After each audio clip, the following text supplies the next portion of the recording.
Good evening, everybody. I call our regular public council meeting for Monday, May 17th to order. All right. Just a quick housekeeping notice. If you want to send in a question for the first Q&A, we got some in already, but if you hear something during the council meeting you'd like to ask a question about, you could send an email to apico@torbay.ca and we will try our best to answer it in our second Q&A, or we'll get back to you with an answer. With that, I would ask for new business. Councillor Glenn. Just thanks. Councillor Pollard. Thanks. Councillor Thorngass. Pass. Councillor Roach. Pass. Councillor Martin is senses regrets. Deputy Mayor. Congratulations and thank you.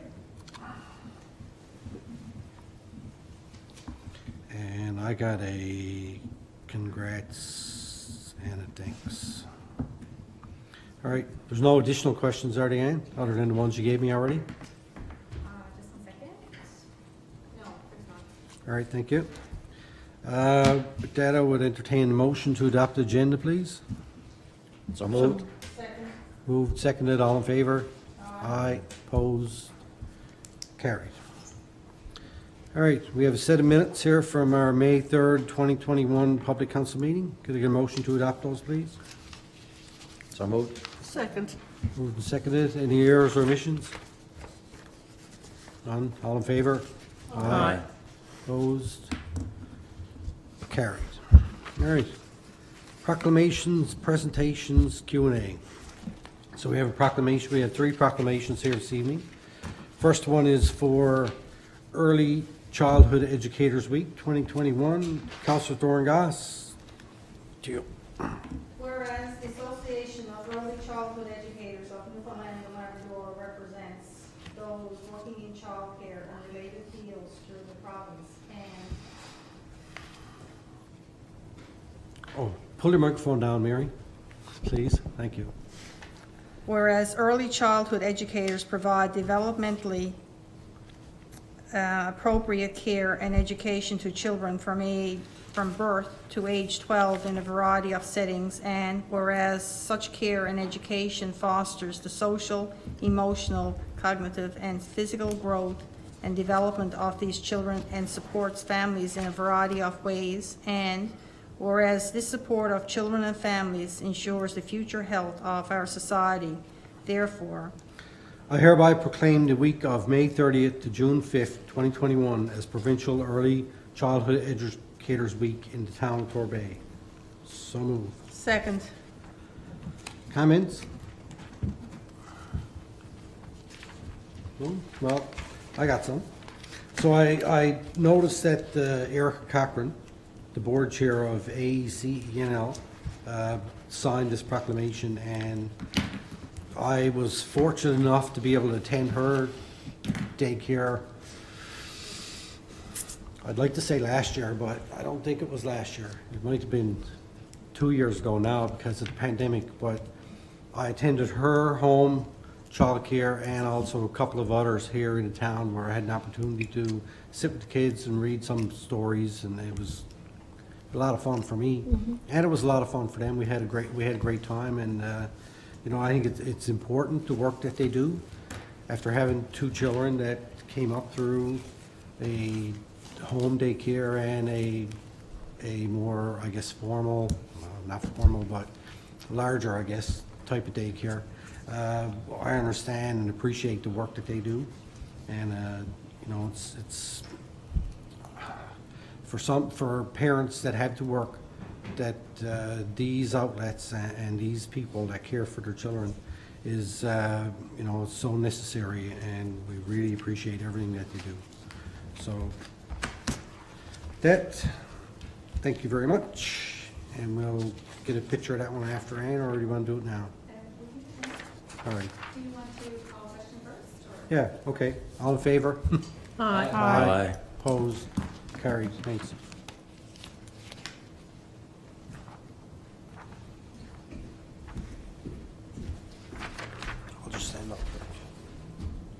Smile.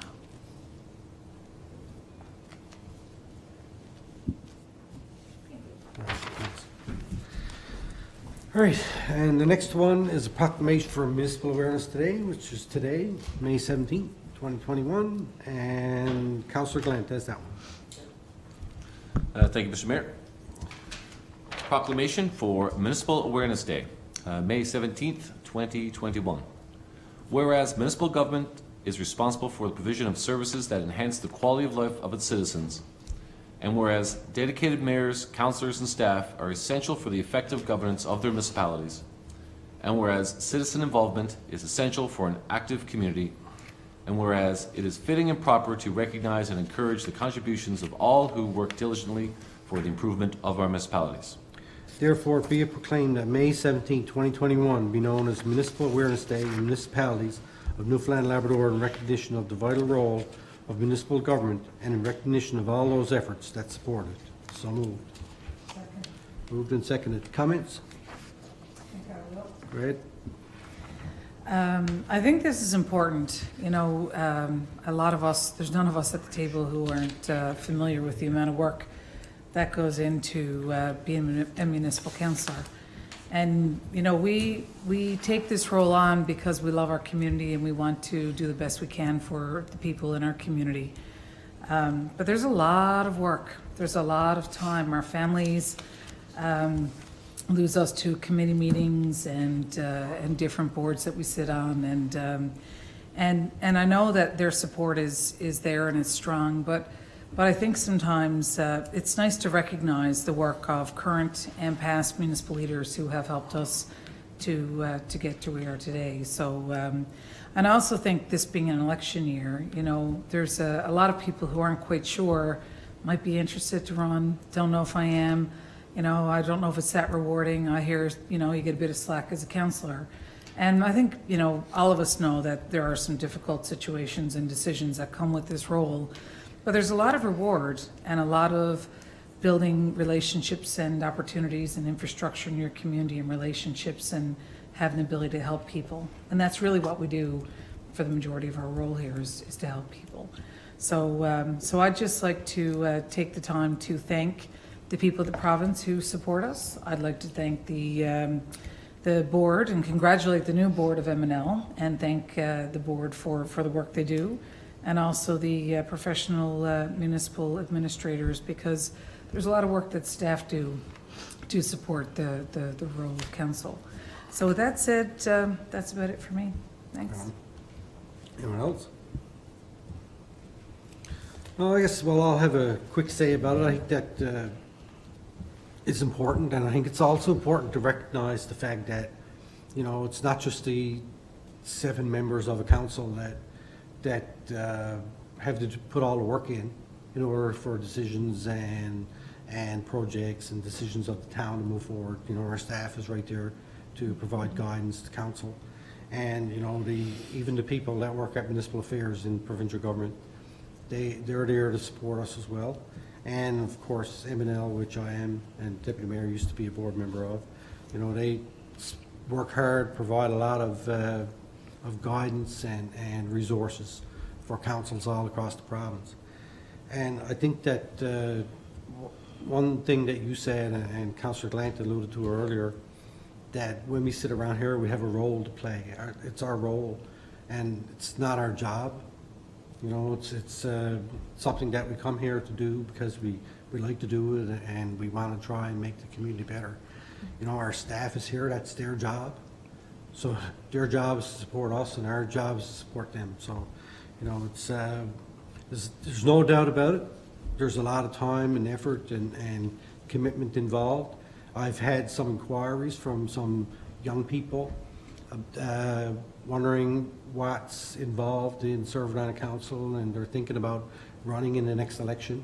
I encourage them to do that. I encourage them to, when they get the opportunity, to watch our council meetings, to look at the minutes, read, find out what the issues are, and try and get yourself informed and educated on what's involved in being on a council and the type of decisions and the type of things that you have to do. So, you know, when I came on council last term, I was the second oldest second youngest. Jeff was the youngest. And this time I'm not the second youngest. Not the second youngest. There's at least three more here that are younger than me, so, you know, that's, I think that we have a good mix around here of different ages and experiences, and of course our makeup of men and women here is also pretty equal, so I think that we're a good model for a council, and I appreciate everybody for all you do, and happy Municipal Awareness Day. And with that, does anybody else have anything to say? Actually, No. I would Go mind ahead. saying just a quick couple words just to add on to both what you and Deputy Mayor have kind of said. And Municipal Awareness Day was always something I really loved for many years, right? And what I loved most about it wasn't necessarily just, you know, thanking each other who were involved necessarily and all that kind of stuff. What I liked the most was having cake. Remember, we would have cake in here, and all the residents would actually come in person. You actually get to have a chance to talk with them. And again, it's not about, you know, you want to run for council or you want to run for mayor or anything like that. To me, it was just an awareness day of almost like a volunteer appreciation a little bit, and just make people aware of the issues that are going on, and, you know, the importance of the role that we play, right, and the importance of the job that our staff does. But I just want to add in, I really miss those days of just having cake, have some people come in, have a little one-on-one time, and you know, we've lost a little bit of that in the past year or so, and I just really can't wait to get that back, because it's, for me, again, Municipal Awareness Day is not about, it's about making people aware of what's going on here, and getting citizens engaged, right? And hopefully lots of people do run for council and stuff like that. That's all part of it, right? And anyone that's thinking about this, you know, be sitting at this chair, it's not about politics, right? It's actually about community service, and that's what I think Municipal Awareness Day is to me. It's what it actually is, not what some people may think it is or is not, right? So, yeah, I can't wait to have cake with you guys, or everyone in the town at a later date in person. All right, very good, well said. Okay, all in favor? Aye. Opposed? Carries. And there's one more proclamation for Tourism Week. Deputy Mayor? Thank you, Your Worship. One comment before I read this out. I forgot to mention our colleagues at FCM. We had a lunchtime board meeting today, and from all across Canada, municipal leaders stepping up to look after not just our municipalities, not just our provinces, but our country. It was fabulous. All right, for this proclamation, recognizing May 23rd to 30th, 2021 is National Tourism Week. Whereas National Tourism Week is recognized annually to celebrate opportunities in Canada through travel and tourism by highlighting and aligning tourism organizations, businesses, and other partners from across the country around a common vision. And whereas the town of Torbay acknowledges the Tourism Industry Association of Canada as the national organization representing the full cross-section of Canada's tourism industry. And whereas the town of Torbay recognizes that tourism builds attractive, livable communities that foster our culture, heritage, and environment. And whereas the town of Torbay recognizes that tourism is an important source of economic activity, creating jobs and prosperity throughout the town of Torbay and the greater Northeast Avalon region. And whereas the town of Torbay tourism sector has great potential in building capacity, preserving and promoting the living culture and rich heritage through tourism. And whereas the town of Torbay commits to raising awareness about National Tourism Week and Torbay's tourism potential. And whereas throughout National Tourism Week, the town of Torbay will launch a week-long tourism campaign, post daily activities and information via social media, and are inviting all residents of Torbay to participate, encourage Torbay business to use the Shop Torbay platform as a means to communicate to residents, and encourage residents to participate in the Shop Torbay initiative by buying and shopping local. And whereas we are keeping our distance due to COVID-19, but are collectively supporting, promoting, participating in a stay-at-home, in your bubble tourism approach to celebrating and exploring beautiful Torbay during National Tourism Week. Now therefore, on behalf of the Council of the Town of Torbay and on behalf of the citizens of Torbay, I hereby proclaim May 23rd to the 30th, 2021 as Tourism Week. So moved. Second, Moved and seconded. Comments? if I could. This is something that's near and dear to my heart. Economic development is the backbone of all communities, and it provides the opportunity for us to showcase our local businesses that we have, provide support to people who are interested to start up and create new businesses in our community, and profile our community. And we have one of the most beautiful, picturesque communities, in my opinion, in the whole of Newfoundland, Labrador. And the reason beautiful Torbay caught on so well is because it is just that. And the history and the pride that's in this town is absolutely magnificent, and it's amazing to share with everybody. And Mayor, I recall being at events with you where the only thing you wanted to do was to get our amazing video out to show people across the province. And I think you've even tried at the national level. I had it playing. Exactly, to showcase our town. And, you know, it's a wonderful opportunity to live here, to grow and be a part of the community. But it's also an amazing opportunity to provide support for business development and just making sure that viability is here in the future. So I think this is a very important proclamation. I think the work that we're going to be doing around this is important. And I'm very glad to know that we're going to be using the Shop Torbay initiative to help profile local vendors and businesses. And I would encourage people to do just that. The more that you can, support local communities. That's it for me. Thank you. Anyone else? No, I would just add that, I guess with the current state of the provincial economy, I guess that as we move into more environmentally friendly type of economy, that tourism is going to be a big part of that.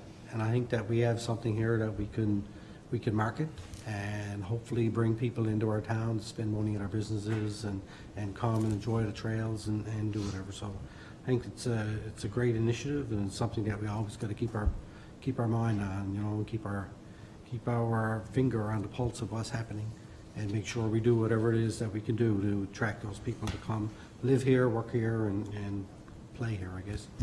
So with that, all in favor? Aye. Opposed? Carried.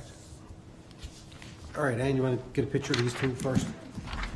Then we'll move on quickly. I figured I'd wait and do two of them at the same time.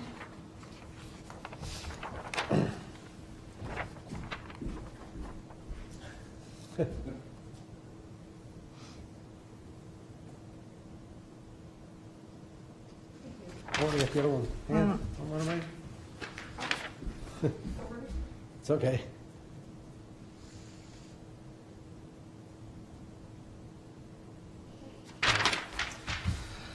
All right. Moving on, Q&A. All right, so I got some Q&A items here that came in today. This first one came in from David Senecal and Darlene Fiander. So it's quite long and rather detailed, the question that they're asking. It's about it's about the Jones Pond Trail in particular. So we went back to them and let them know that we would forward this on to planning, and planning can have a look at it. It's really detailed, and it's probably a little too much for me to get into trying to answer at the council meeting. So, okay, Ann, forward that on to planning. All right, thank you. Second one is here from Paula Lancaster, and it's a question about the town's water. She would like to understand better the quantity, capacity, and quality of our town's water. Is there a town document that has this information, including a timeline of all efforts and resources going towards all aspects of our water supply? Is there, or can there be, a map of personal experience with household water that includes, example, satisfaction with color, taste, smell, seasonal or ongoing, residue impacts on laundry, which homeowners bring in purchased water, have filtration system, get their laundry done outside their home, etc. Are there neighborhoods or clusters where residents are highly satisfied or not satisfied with their water? No. One survey per household would provide valuable information. Torbay water is one of my top 3 interests, as stated previously in writing in person at town meetings and in the town survey.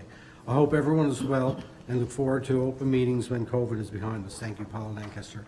What I will say about that is I don't know that we have a comprehensive document right now that encompasses everything that she's asking for, but it's an interesting idea and something that we can probably do.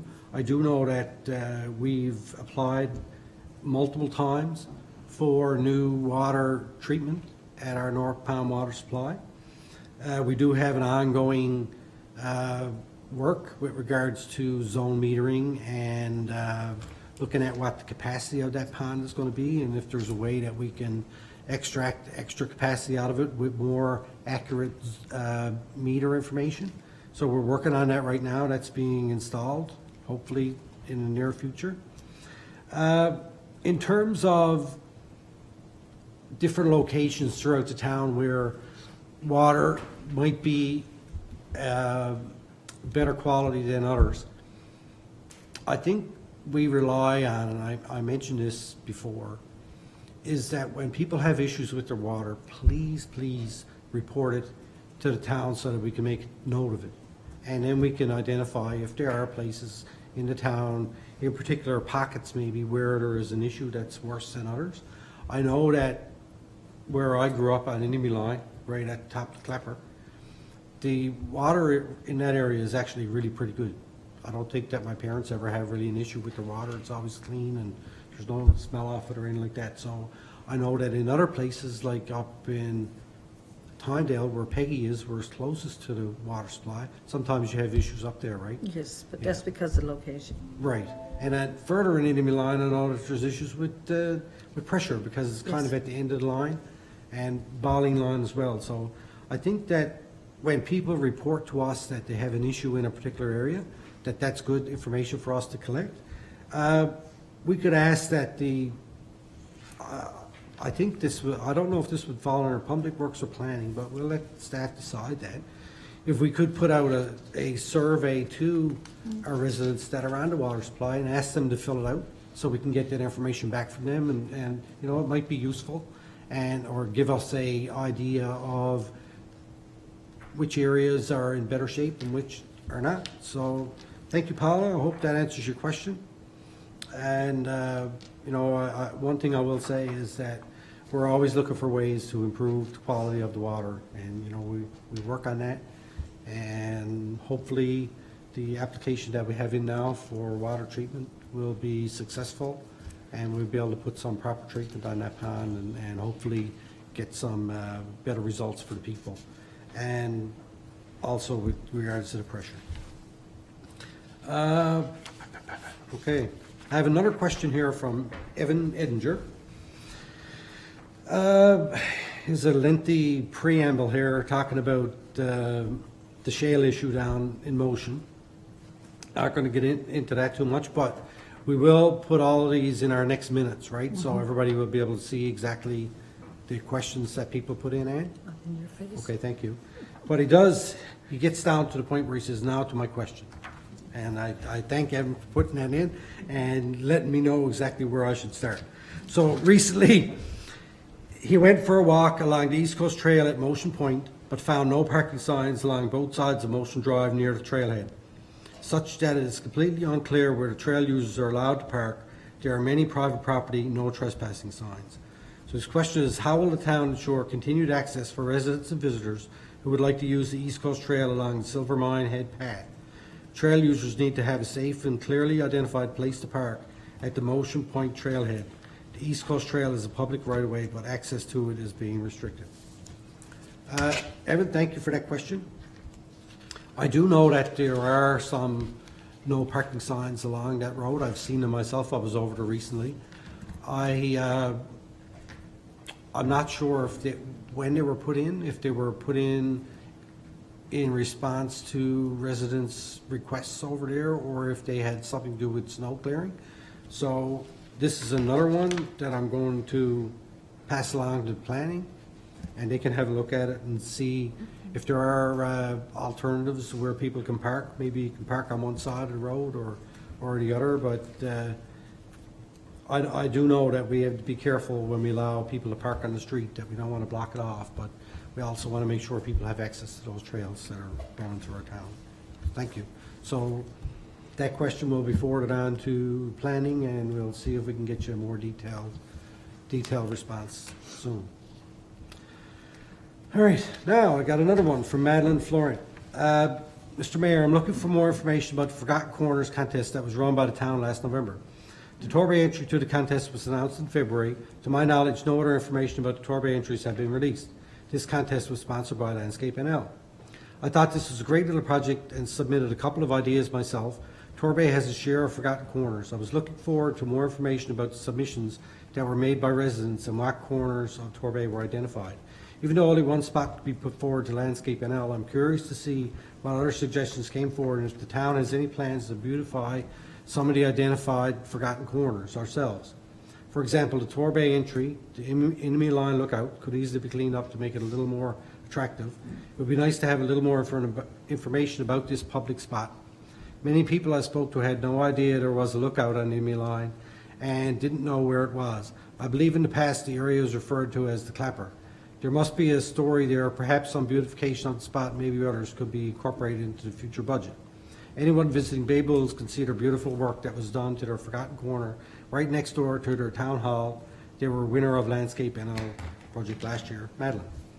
Madeline, what I can say about that is that we did advertise it. We were invited by Landscape NL to participate in that contest. And staff took it and dealt with it. I know that at least, well, we submitted two locations to Landscape NL. The lookout on enemy line, which to your point, I didn't really know there was a lookout. I know that was Jesse Cadner's old house, and the Clapper is actually the hill. So that area, yes, it might have some additional story to it. The other location that we submitted was the lookout off Marine Drive, over where there's a storyboard and stuff over there. So I think that the criteria, and I know that people had submitted about the lookout at top of Manning's Hill. The criteria for that, it had to be a publicly owned piece of property. It was, so a lot of people submitted entries that were privately owned pieces of property, like the one on top of Manning's Hill. But I think that we can look at beautifying those areas as part of our regular town beautification piece that we do in different areas, like we do with the what we like to refer to as the pork chop out there on the corner of the Bypass Road and Torbay Road, and some other areas around town where we try and plant some flowers and our entry signs and stuff like that. So yes, and I will forward that one also on to planning and see if we can come up with a list of the sites that were submitted, and if we can get you some additional information on it, we will. But that's kind of the Cole's notes on that. So how it worked was people submitted in their entries, staff evaluated them, and then submitted it to Landscape NL, and they chose the location that we advertised in the competition. So I guess between us and Logie Bay Middle Cove Otter Cove, ours was the lookout place on the enemy line. Logie Bay Middle Cove Otter Cove had their location, and theirs received the most votes, and they won the contest. So unfortunate for us, but fortunate for them. So I'm sure there'll be many more of these come out, as we are members of Landscape NL, and that's how we end up getting included in those projects. So, all right, that's our Q&A. So we'll move that there. Oh, where am I to? Wow. Correspondence. There's a correspondence here from Department of Municipal Affairs, Community Sustainability Partnership Accountability Measures and Exemptions. So this is about our municipal operating grant program. And this will go to Finance. Thank you, Councillor Pollard. No, thank you. I like that. We have a correspondence here from, I think, the Torbay Community Garden Committee. So it has been brought to their attention.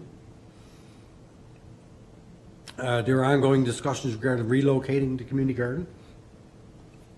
So they have some concerns about that, and talking about starting from the beginning again. So they talk about some of the things they've done in the last number of years, and they have some concerns about the proposed move, if we do move it over to Torbay Commons. So that community garden falls under recreation.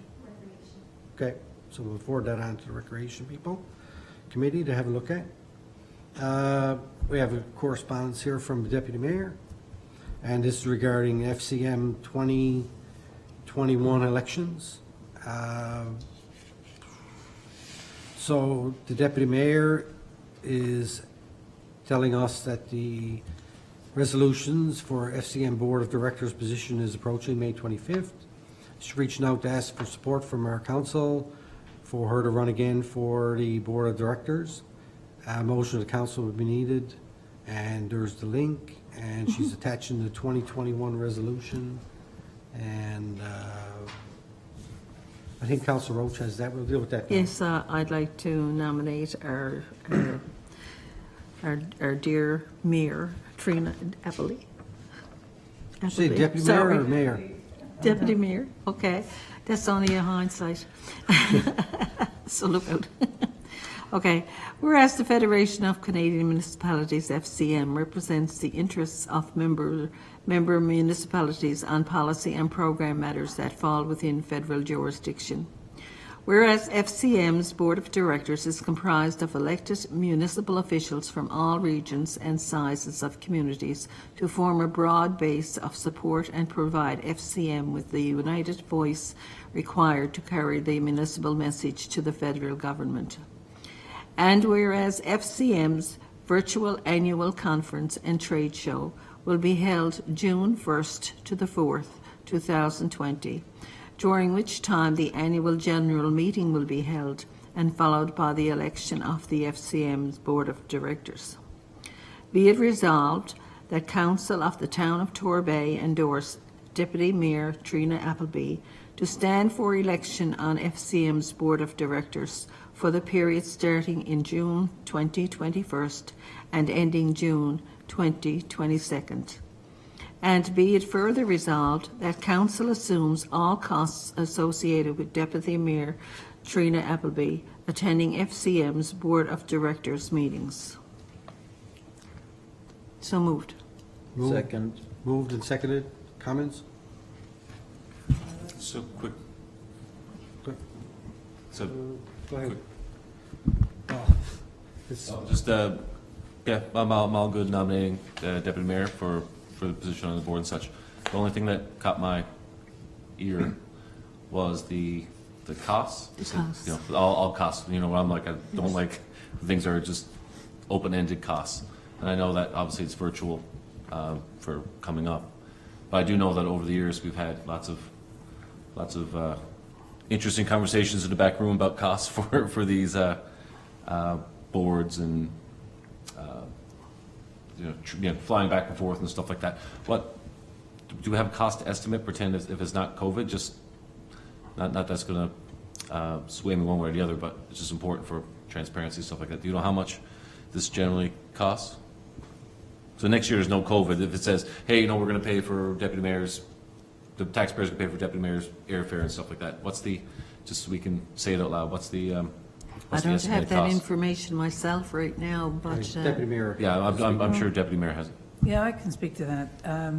Thanks, Councillor Gallant. That's an important point to raise. When I asked for council support last fall to run for this seat, it was with the knowledge that we would be operating in a virtual environment, and the FCM Board of Directors meets quarterly for its board meetings. Now, if there were a regular year, then it would be a quarterly meeting, and there's a schedule of where those meetings would happen. However, with the current situation with COVID and that across Canada, I actually spoke with the FCM staff before this meeting to ask that question specifically myself, and it was made very clear to me that we would be continuing with virtual meetings as we have been. So our conference and AGM will be virtual in a couple of weeks in June, and then it's expected that the meetings will continue to be held virtually. So the June meeting will be virtual. The fall meeting is the next one then after that, which I'm expecting will be virtual. So I can't tell you which communities would be the ones that would be hosting the next meetings. I know Prince George was where we had the last one that was supposed to happen, where the president sent care packages to all of us because we weren't able to get there. But it's my understanding that this year will be virtual, the same as the last one has been. So there is no fixed cost. Now, we do have a certain stipend that each councillor has for professional development, which I would expect would go towards any of the costs that would be incurred here. But to my understanding, Councillor Glant, and part of the reason for my interest to work at this table right now is because it is virtual. So I have the ability to connect with community leaders from all across the country, which I did during my lunch hour today. And we're working on federal initiatives. And one of the ones in particular that's of interest to me and has come up at the FCM table has been the discussion about the taxation of councillor remuneration. So we just had a resolution at MNL that passed asking that MNL lobby the government to have a conversation about that. But when I participate in rural forum meetings around the FCM table, that comes up as well. So it's having the ability to take not only the town of Torbay and profile it to communities all across the country, which I do on a regular basis, but also to be aware of conversations that are happening at the MNL level and then at the federal level to see where things roll for us. So there is no cost that I'm aware of at this point that's associated for me to participate in this, because my understanding from FCM staff is to expect virtual again this year, and it's a one-year appointment. So those are things, a one-year appointment, because I know that when we would send counselors/staff to various things, I remember having, again, debates in the back about, I think it was in, I don't know if it was tens of thousands, but it was thousands of, airfares to out west and stuff like that, let alone the registration. But anyway, that's not really too much of a concern, but it's a one-year thing. It's going to be virtual, shit like that. We did mention you mentioned something about taxation on municipal stipends. Are you for or against that? Oh, I'm way against doing that. You're against the taxation of our stipends? No, that's not. Is that what you? The remuneration that is provided to councillors, Right. that changed a couple of years ago, and 2/3 of that is taxed. Right. And I feel that that's a remuneration. For councillors, many councillors across this island, there was a resolution that was supported by MNL in the last symposium AGM a couple of weeks ago, or last week. When was that, Mayor? Last week. And that financially is impacting many of the municipal councillors that we have across the island. So I feel strongly that if, it's remuneration, it's not an employment payment for your job.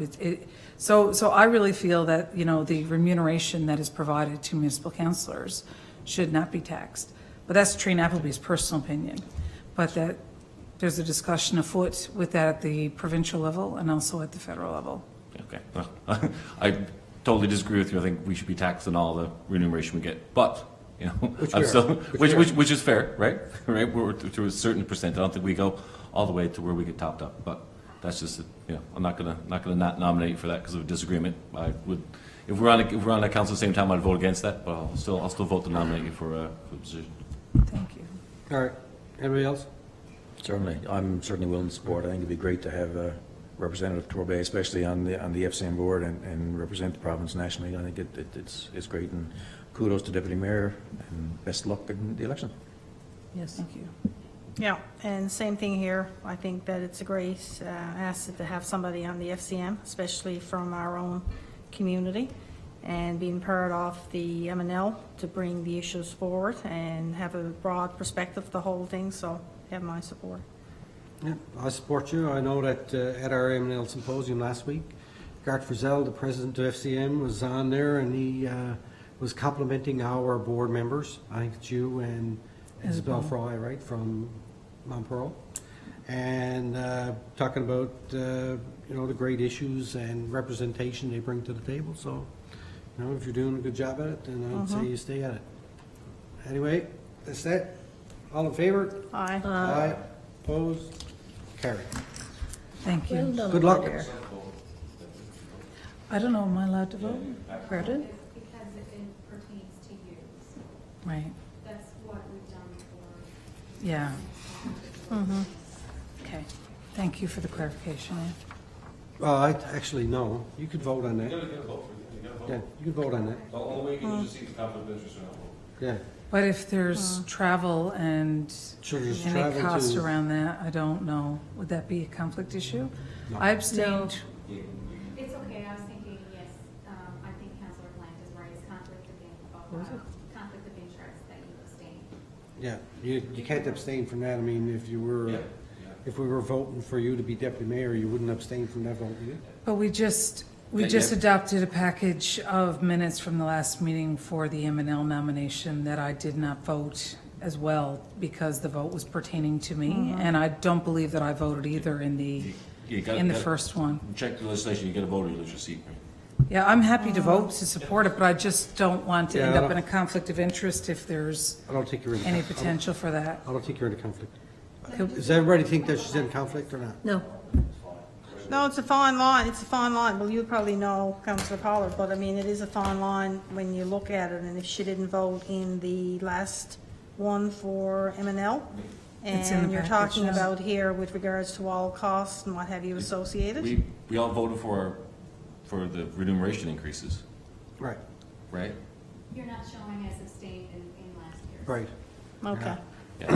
Okay. Again, I don't want I'd to see vote- you, I I'd don't want vote to see, for it, I don't yes. want to see you get in trouble for a technicality. I would hereby advise that you definitely have to vote. Yeah, Okay, so can I ask that we have council, we just said that. Yeah, So you're not in just- a conflict. can I get a motion just to be sure? So moved. I move that Deputy Mayor Trina Appleby is not in conflict for voting for her nomination for FCM. Second, okay. Okay, second, all in favor? Aye. Opposed? Carried. Okay, then I will vote absolutely to support a seat at the FCM table.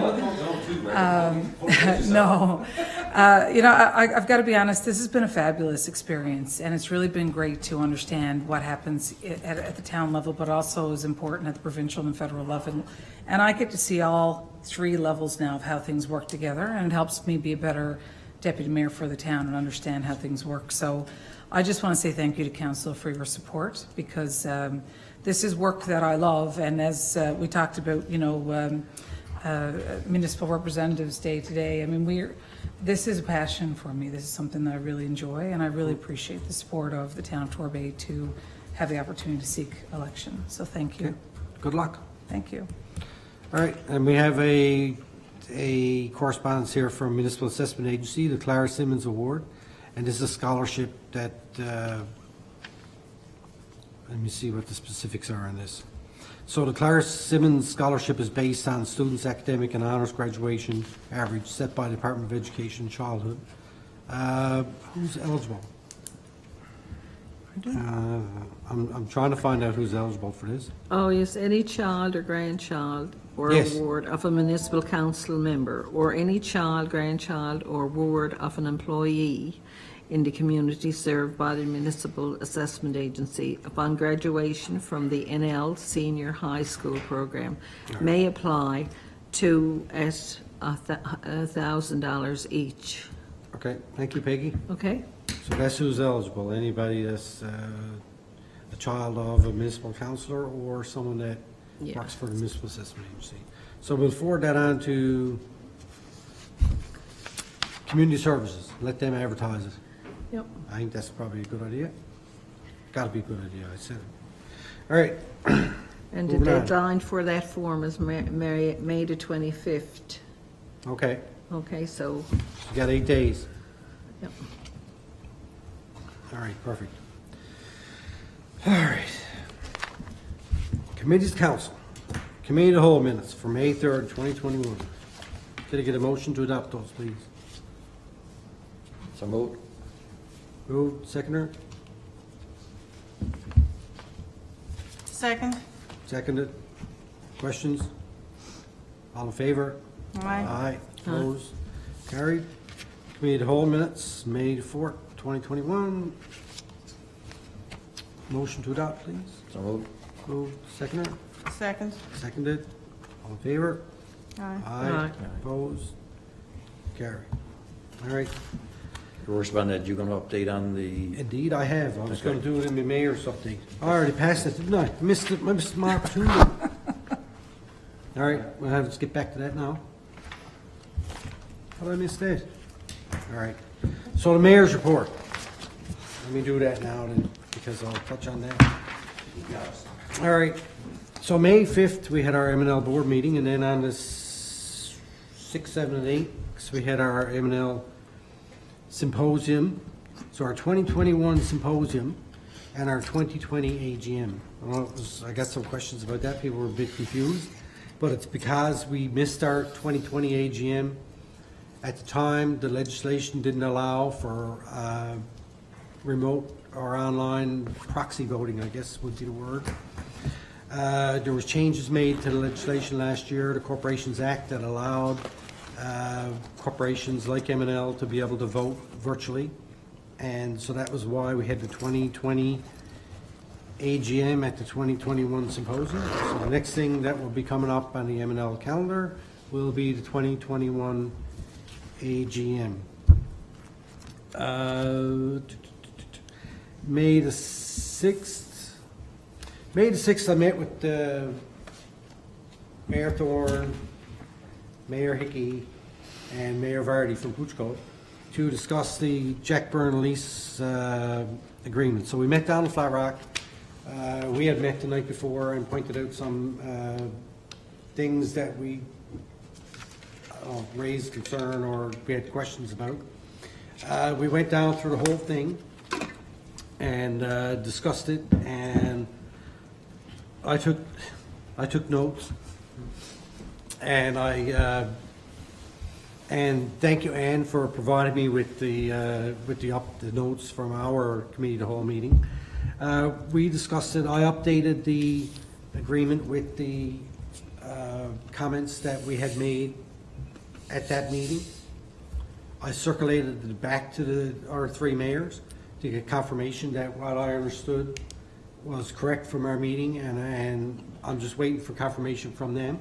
And then once I get it, and we're all on the same page, then I will circulate it back to council to have a look at it. It really was a pretty good exercise. There was no real big red flags there or anything, so I'm hoping I'll follow up with them tomorrow to see what they're doing with that, and then hopefully we can get that back on our table for the next council meeting and adopt it and move on.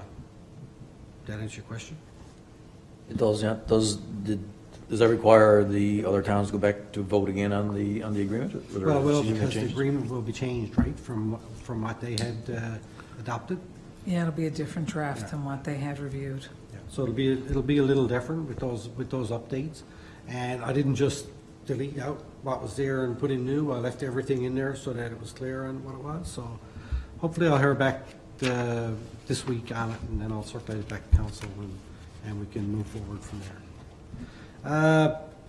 May 10th, we had our public meeting over at Torbay Common with regard to 51 North Pond Road. I want to thank staff for doing that, and I want to thank the people for coming and expressing or passing along their opinions and their concerns to council. You know, the whole point of that meeting was exactly that, for them to have an opportunity in person, which we haven't been able to do in a very long time, to come and sit with us and highlight concerns they have with regards to that particular project, but also with regards to additional items that have been raised because this has been on the radar with regards to traffic and water quality and quantity and stuff like that. So, yeah, I just want to, thank everybody. Council came and those residents who showed up and voiced their opinion. And committee is going to take all that information now that was gathered from there and go back with it and I guess continue working on that file until it comes forward to council. So that's that. That's it. All good. Now, can I go back to the committee's council? Planning, land use development. Councillor Thorncott. We had our meeting on May 14th, or 17th rather, and I'll start off with saying that in attendance was Mayor Scott, myself, Councillor Martin sent his regrets, and Director Swartz. The town has been in communication with the owner of property off 288 to 294 Marine Drive regarding the potential conveyance of an existing walkway right-of-way located on the property to the town. The intent for the right-of-way to form a portion of the regional Jones Pond walkway system as illustrated in the town's recreation master plan, ultimately connecting Torbay Road with Marine Drive. To be able to pursue this further, the town needs to prepare a survey and appraisal to be able to make a subsequent offer. The department advised that there are funds in the budget to have a survey and appraisal prepared. The committee recommends proceeding with the preparation of a survey and appraisal of the existing right-of-way running around the northern boundary of the property at 288 to 294 Marine Drive to be able to further discuss its conveyance with the current owner.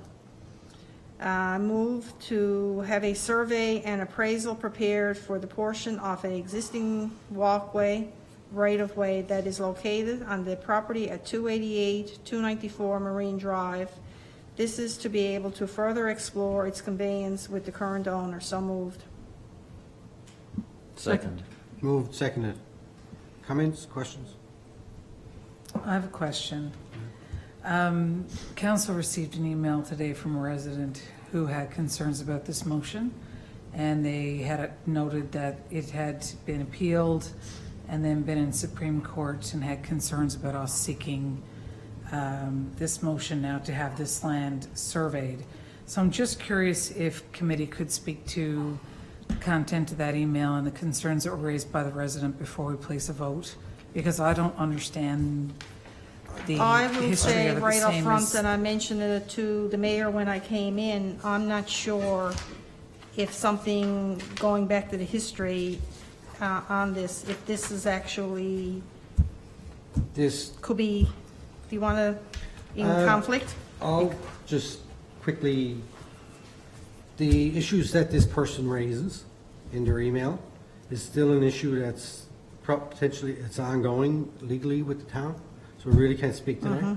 But this person that we're looking at getting an appraisal of this little portion of land is not this person, it's someone different.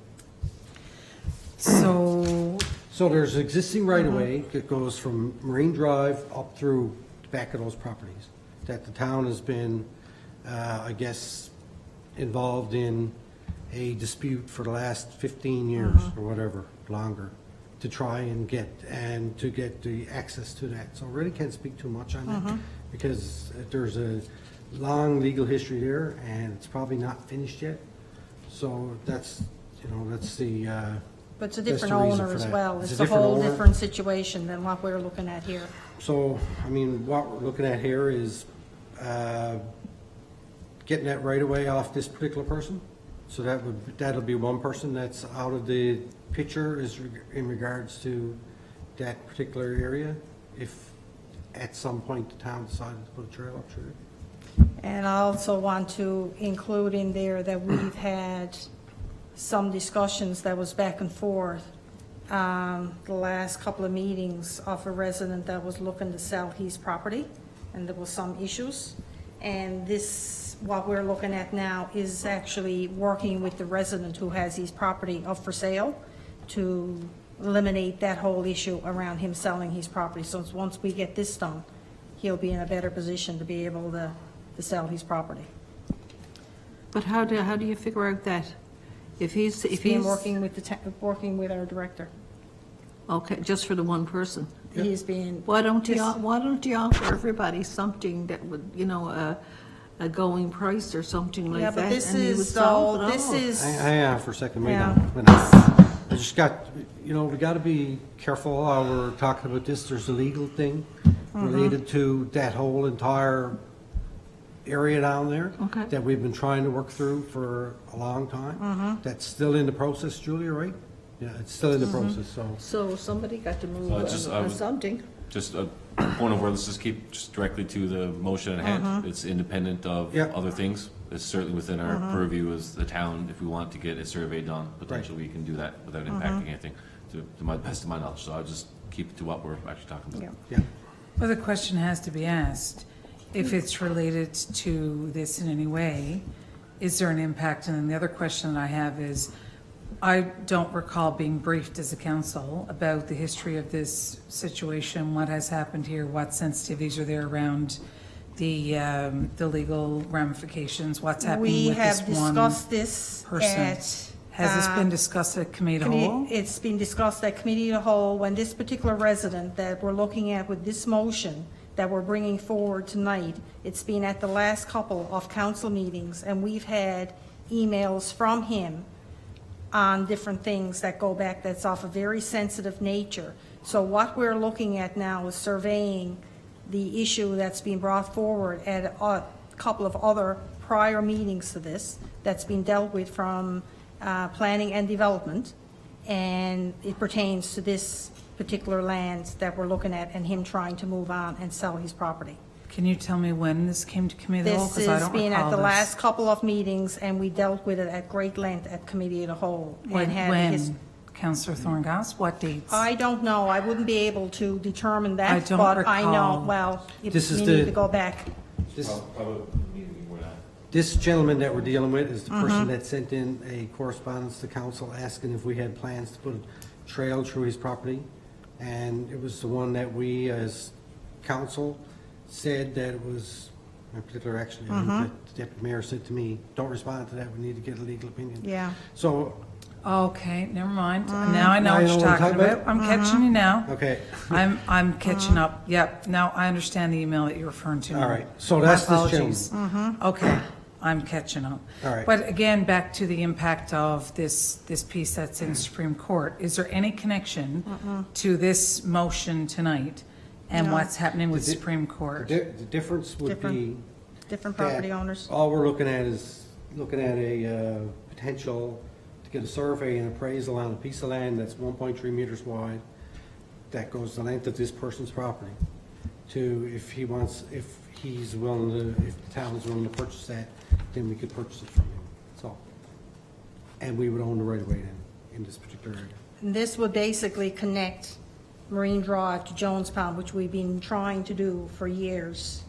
And it was something that the former council tried to do, and it's only now coming to the point where we can actually make that happen. So And this what doesn't we're, and you're right, and this doesn't commit us to anything, all it does is get the price. Then we can determine as a council if we want to move forward after that. Yeah, so move forward. Right? So is there a master plan There is, this- that connects that, just to be sure I understand that? yeah, it's all part of the Torbay. I think it's there, is it? it's all in there. Recreation. Yeah, master plan. I'm looking at the picture, but I just want to make sure that that's part of the master plan. I'm just, the only concern I have is the email that came from the resident where this This was one? referenced in And- Supreme Court. And as part of that, and as part of this, this will go to the committee for consideration, because what we're doing here is just deciding to get a price. We're not determined, we're It's a not. survey. Yeah, a survey. We're not looking at making a move yet, and that would address what this person is asking in her email. Okay, thank you for the clarification. Okay. Okay, so just for clarification from my perspective on this, though, so this is just, we're going out to get an appraisal, and so we're in a position to make an offer to decide whether or not we're going to actually acquire this piece of property, right? Yep. And it is a connector, is not blocked off by anybody else, it's not a one-off, it's between Marine Drive and another place where we can get out? It's right in the. Selznick? Right in the diagram here, you'll see, when you look at it, it connects. To another right away. Right into another connector. Okay. And this is being worked Yep. on for Yep. a number of years. Yep. Thanks. Great. Last question. Can we verify the land ownership of the person who's asking for this survey? And why are we paying for it? Why wouldn't that cost be on the person who owns the land to do the survey for the town to consider if we want to Because we're the purchase? one that's looking to purchase this and get this property and Jones Pond linked up. It's something that has been in negotiation with him for a number of years. And after the last couple of emails that we had from him and some things going on in that particular area, he is now looking at and okay with us pursuing this whole survey issue. But if he's looking to, as you said, sell his house and be able to do that, But he then doesn't what? have to sell us this to do that, he can still do that. But Councillor Thorne Goss had just said during the meeting that He has this concern. impacts the ability for him to sell his house. No, So it's what we're land, doing it's is taking property. taxpayers' money No. to. It's property, That's not not a what we house, sorry, it's property. I don't feel I have enough information to make an informed decision on this. I think with the information. All right, We call the question, that is around a lot. all right, Question? question. All in favor? Aye. Aye. Opposed? One Deputy Mayor opposed. Thank you. Committee also has the following motion to accept the permit listing of the period of May 3rd to May 14th as presented. Do we get a listing, and I just need to ask the Yeah, question? it was sent out. Okay, make sure. So moved? Moved and seconded. All in favor? Aye. Aye. Opposed? Carried. Aye.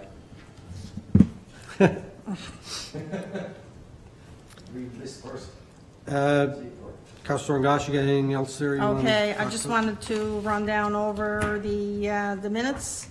222 Indian Meal Line, shed construction. We went back, we reviewed it, and the director is going to go back and before committee makes a recommendation to have further discussion regarding the shed. Big One Darrell Pie Drive, we deferred that application until we gather some more information regarding the available water units. 51 North Pond Road, we debriefed that, basically meeting on the 10th.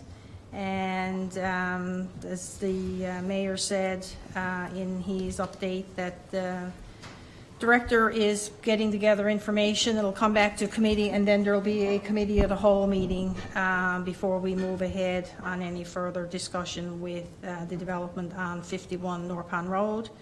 Affordable housing update, director advised committee, the first steps being taken towards exploring affordable housing strategies for Torbay. And there is a planning and development committee and economic development committee are invited to participate in a 1-hour workshop on Tuesday, May 25th with Rural Development Network.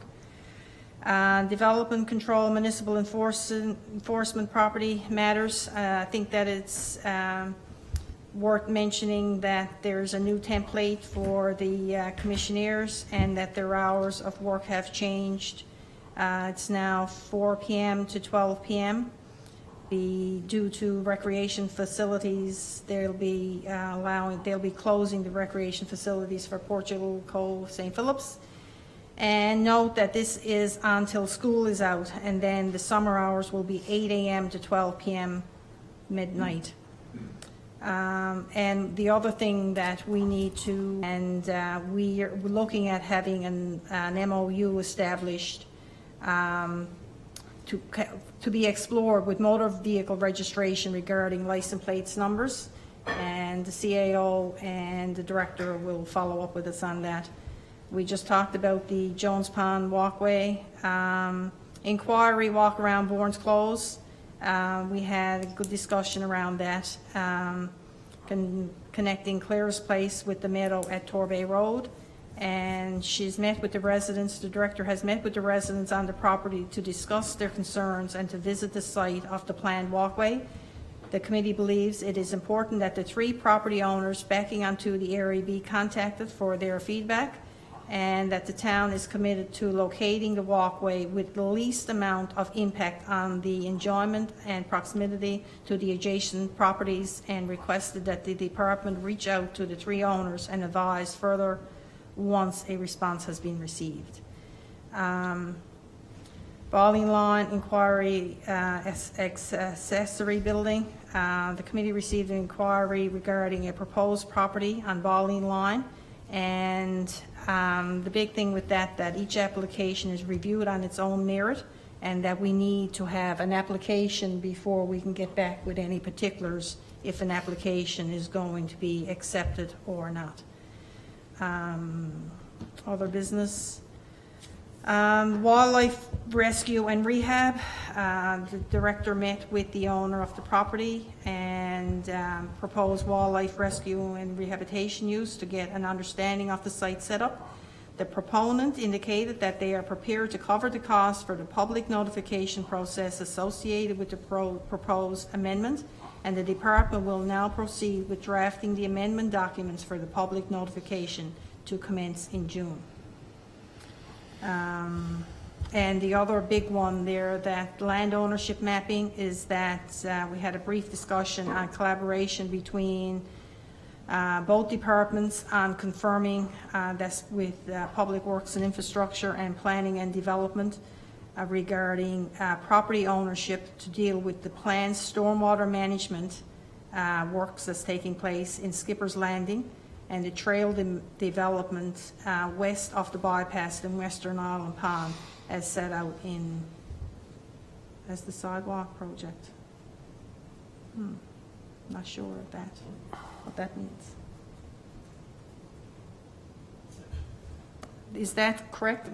Is that wrote there properly, Director? I'm just wondering about the last bypass in Western Island Pond area as well as the sidewalk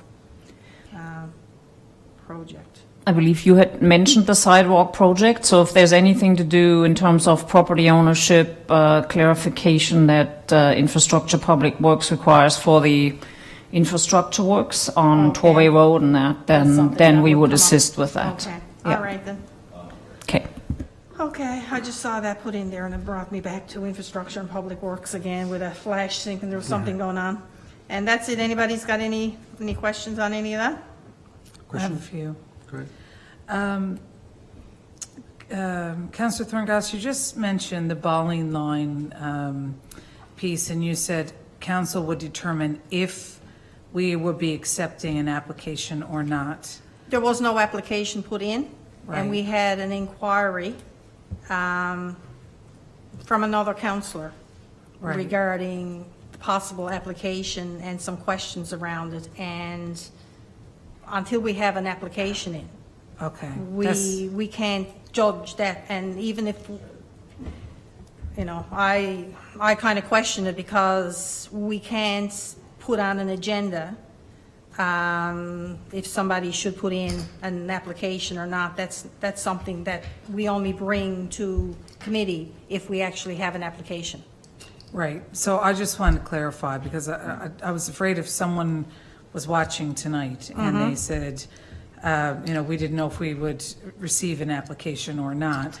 And Mayor has been clear in the last public meeting we had that if an application is provided to the town that we would have to consider. Yes, but there's no application on this. It was an inquiry Yeah. that came to us. So And I guess just- where it's in watershed, proposed or watershed, that would we approve it or not? And that's not something, without getting into the particulars, that we should be discussing at a committee. And we weren't prepared to say anything one way or another until we get an application. Right. Okay. Thank you. I And just whatever the staff want to do when it comes in out to them, but I mean, once it comes to committee, normally it is an application. Yeah, so I just wanted to clarify Yeah. that.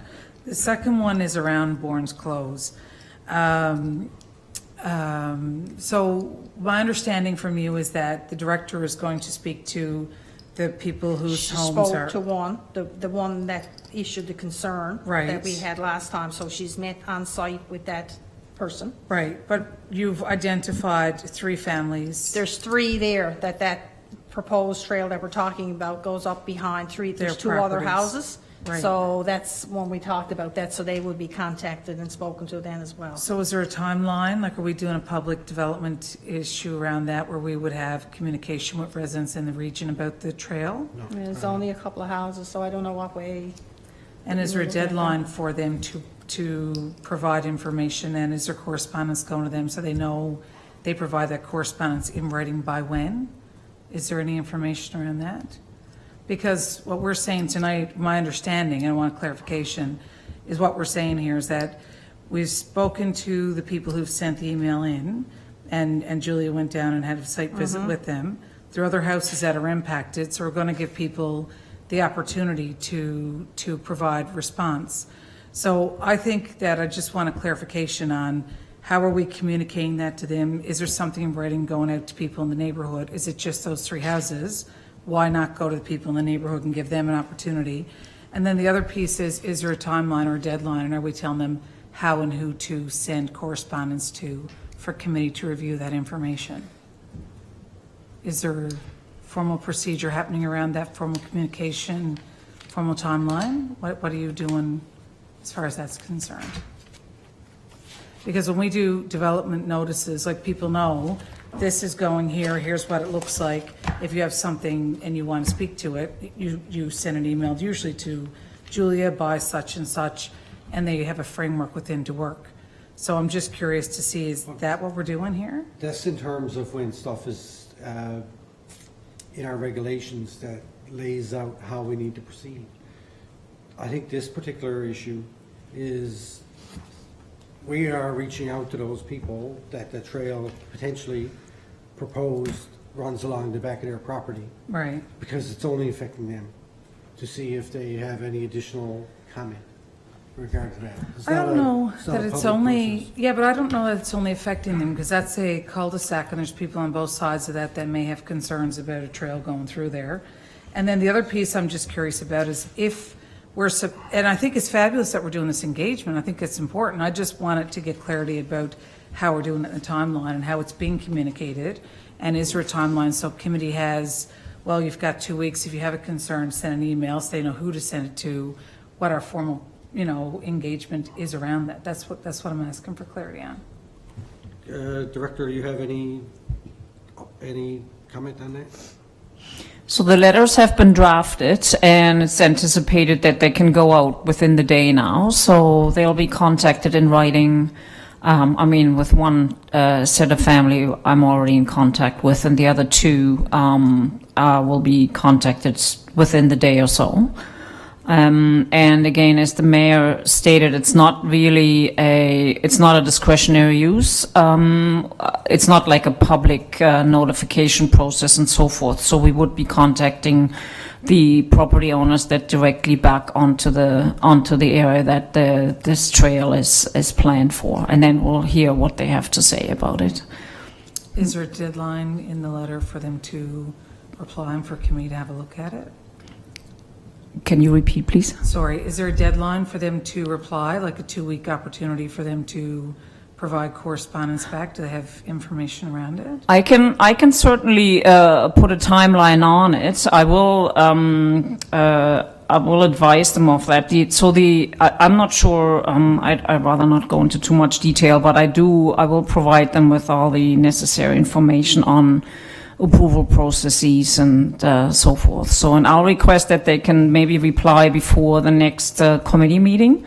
So that would be great to have that feedback in time for the next planning committee. So that only gives them a week to turn that around and understand it. I think maybe what we want to do is give them a couple of weeks to have a look at it, get themselves, if we're sending it by mail, they'll have to have time to receive it and get it back. I got to interject here because that whole thing, we've been back and forth, and I think we're just waiting for some information from environment. Like, this is a lot of conditions in here that have to be met for us to pursue and move along with this. And we also have the developer, we've got this basically on hold since last November, trying to go back and forth with some information.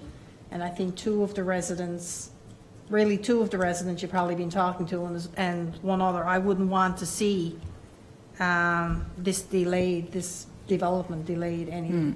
I think that's something that we need to talk about rather than just say this is where we Right, need to but- go. Like I'm concerned about some of this I hear you. and moving along with Yeah. what the committee is trying to do. But the issue that was raised the Hey, last just- time, just- the issue that was raised the last Just a second, time. Deputy Mayor. Did you get answers to your question? No, not yet, that's, I just want to, I will remind everybody that this, what we're talking about, Mm-hmm. this trail, is a motion that council has already passed, right? It's Exactly. already been passed. So it's a decision that's already been made. So we're going back to these people to say, this is what we have, our plan is. What do you think? Yeah. And then if we want to change it afterwards, we potentially can as a council. But the conditions were placed on the developer to go and get information from the Department of Environment to be able to move forward with that project. Whether we put a trail in there or not is ultimately going to be a decision of council. And it's kind of, it's hand in hand with that developer, but it shouldn't impede it anyway, because there is other options in there that the committee would bring forward to council. Mayor, I'm not asking to change the motion of council, and I'm certainly not asking for that to be the case. The point that I'm asking about is the consultation process and the parameters around it. Because the last council meeting, this correspondence came forward saying council made that motion and made the decision without any engagement and consultation with the people in the region. Right. So what I'm asking, and I think it's fabulous that Julia's gone down, she's spoken to the people who voiced their concerns. I think it's fabulous that we've identified 2 other families that we're going to have conversations with. I'm asking, why we wouldn't speak to the rest of the street, because I think that's fair for that neighborhood. But all I wanted to know and what I'm looking for is there a clear parameter? Because we would do this in a development application. We would say, this is what we're proposing, here's what it would be. If you have concerns, you have 2 weeks to voice your concerns via writing to the director, and then the committee would review it. So the reason I'm asking the question is if we were to send the letter now and say, we have from now until next Tuesday when the meeting happens, if we're sending it via mail, if they don't know what's coming, they've got less than a week to turn around, committee is going to look at it and say, well, we didn't hear anything back from these people. They're going to be upset again. I don't want that.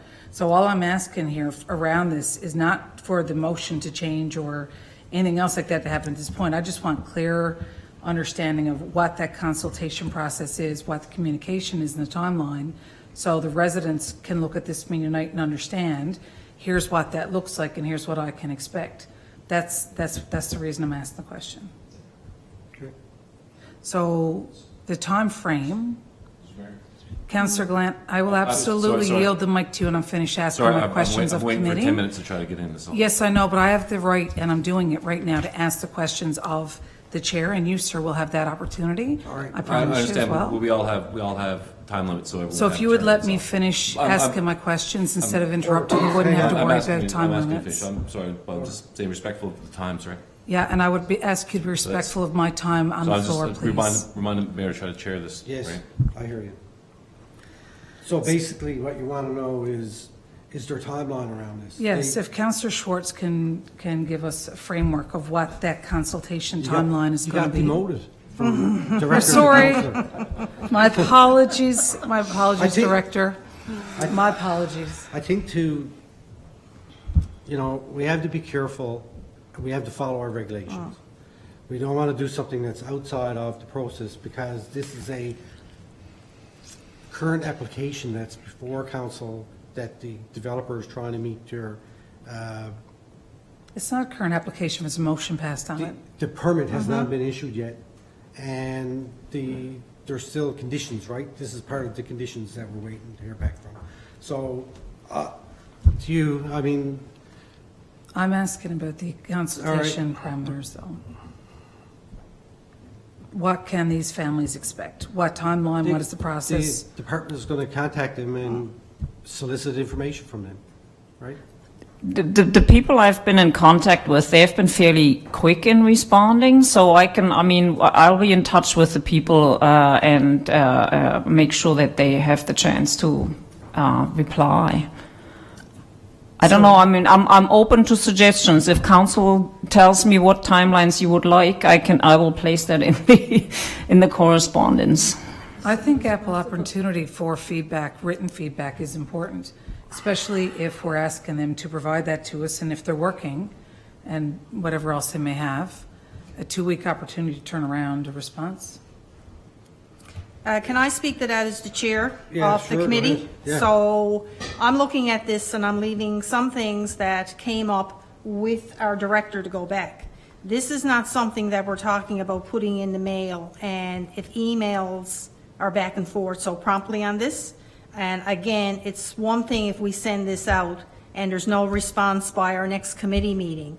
But I think if we have a response, and I think that's what the director is looking at, I'll leave that up to her judgment and see. I, for one, as the chair of the committee, don't want to go back. I haven't seen the letter, the email that's going out. I'm leaving that up to her to send out and see what happens in 2 weeks. But this is being a contentious file and trying to move this forward, even to look at putting that walkway in behind those homes.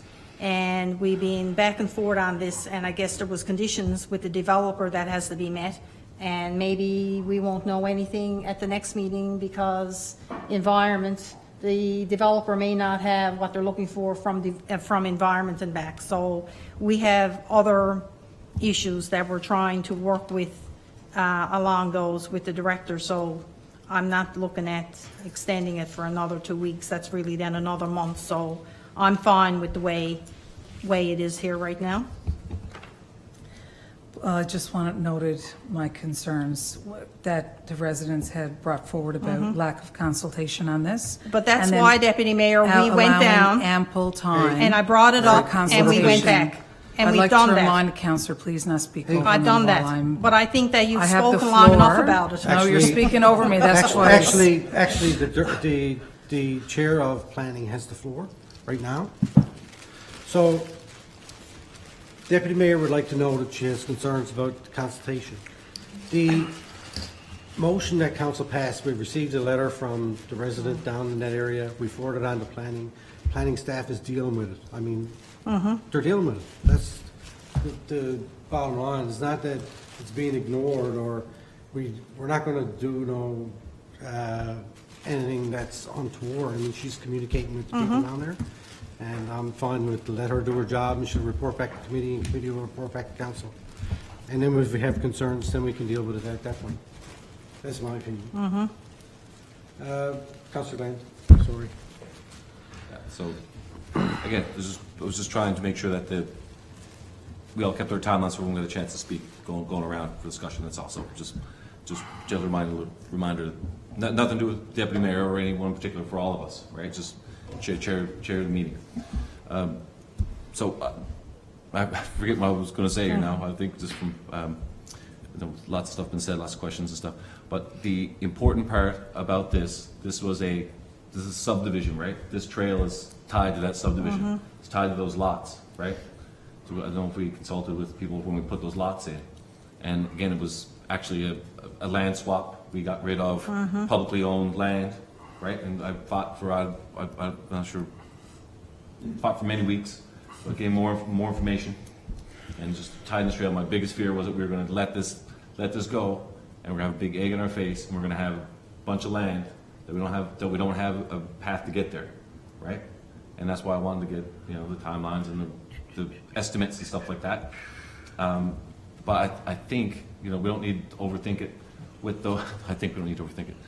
With regards to that trail, we want to make sure, just like we're put in those lots, and we put in the green space there. I think this is passed by council, right? This is not a public consultation whether or not it's going to go ahead or not for discretionary purposes. But I think it's important to engage them just to make sure we do things in the best possible way, right? We've already swapped our piece of land for another piece of land, and we're gonna get there one way or the other, or we just wasted a Well- lot of money. But I'm saying, so whatever, if it goes around the back, we need to engage them to make sure we do that in the least intrusive, most effective way, right? Whatever that is, or if there might be an alternative to go around. But that's what the decision is. It's not whether or not this is, the land's gonna get swapped. That's the thing, I was scared to death, we're gonna swap the land, the house is gonna be built, and it's gonna be no good to anyone, right? I brought it up at the other Yep. night at the meeting when this came up, and that was one of your concerns that we talked about. There's nothing done on this property yet in the swapping and with the trails. There was certain conditions that the developer had to meet. Right. So all of this that we had talked about in the past, in that motion, that's all up in limbo Yeah. until the developer goes back and meets those conditions. And that's one of them where this is proposing. And environment may come back and say, this is not something that's doable, which was one of your questions. And then we're back to the drawing board again. Well, we need to figure out a way to do that so the developer can go forward and the residents of the area can get to that park and, all that kind of That's stuff. what we're trying But to again, do. let's engage, but I don't think it's necessarily, hey, you've got 2 weeks for an official letter. Just, Well- do we gotta do, Julia, or Director Schwartz, obviously? Well, let's do what we can to make Mm-hmm. everything good for, as best we possibly can, right? I have two other items, Mayor, that I had wanted to ask the chair about in the report, if I can continue. Right. Thanks. So I've received correspondence from a resident who was concerned about information in the package about going in the upper 3 Corner Pond Road. We've had dumping of garbage up there, and there was a note about the commissioners not wanting to go in there. So there was just concern about making sure that we did have some surveillance in there with the dumping that happened. I do believe there was a significant dump, and then somebody went in and a resident of the town went and cleaned it up. But just to that point around asking committee to have a look at if that's possible, to have the commissioners to keep an eye on the area, because we certainly don't want dumping in there to happen again. And the That- other, Just to answer that one, Yeah. that came up at our Public Works and Infrastructure meeting. And that's all being, some of the issues that came up with the resident in there. Yeah. That's being dealt with, but I didn't know that our commissioners didn't go down that particular area. that was the understanding that the resident had and asked me to raise it. So I'm just bringing it up and asking that you guys have a look at it in conversation Can with you them. forward that email on to us so I can make sure that's on to my next agenda? I can certainly send you an Can you do email that? about it, absolutely. And the only other question I have for here, the extensions to approval in principle year-to-date, there's 2 applications here. What is the story around those? Can you fill me in on that? What ones are they? C2019-107 for 45 Moores Valley Road, and C2019-073 for Gallows Cove Road. Why are they under extension to approval in principle year-to-date 2021? What's happening with those? Can you guys speak to those? They're in the package? And I'm not sure why they're here for extensions to approval in principle. And I'm not specific, I don't have all the approvals in my head, so to say, but in general, approvals in principle are valid for 1 year. And then the applicant can request an extension in writing by 1 more year. So the maximum under the development regulations, you can, basically have validity 2 year, approval in principle is 2 years. But the initial approval is 1 year, and then you extend it. You can apply to extend it by 1 more year. So that's what that would be. Okay, so these would be 2, this one for February 12th, 2021, it was issued in 2020, so it would have been up in 2021, so that's why it's 2022. And then July 10th in 2019, it's extended to July 10th, 2021. So that's 2 years, or it was up it would be up July 10th, 2020, and now extended that 1 year, is that? Yes. Okay, thank you. I just wanted to understand what it was, because I was looking at it going, that they didn't ring to me, and I just wasn't quite sure what was happening. Thank you Okay. for the clarification. I Yeah, appreciate no it. problem. All right, that's it for me. Yep. Okay. Any other questions?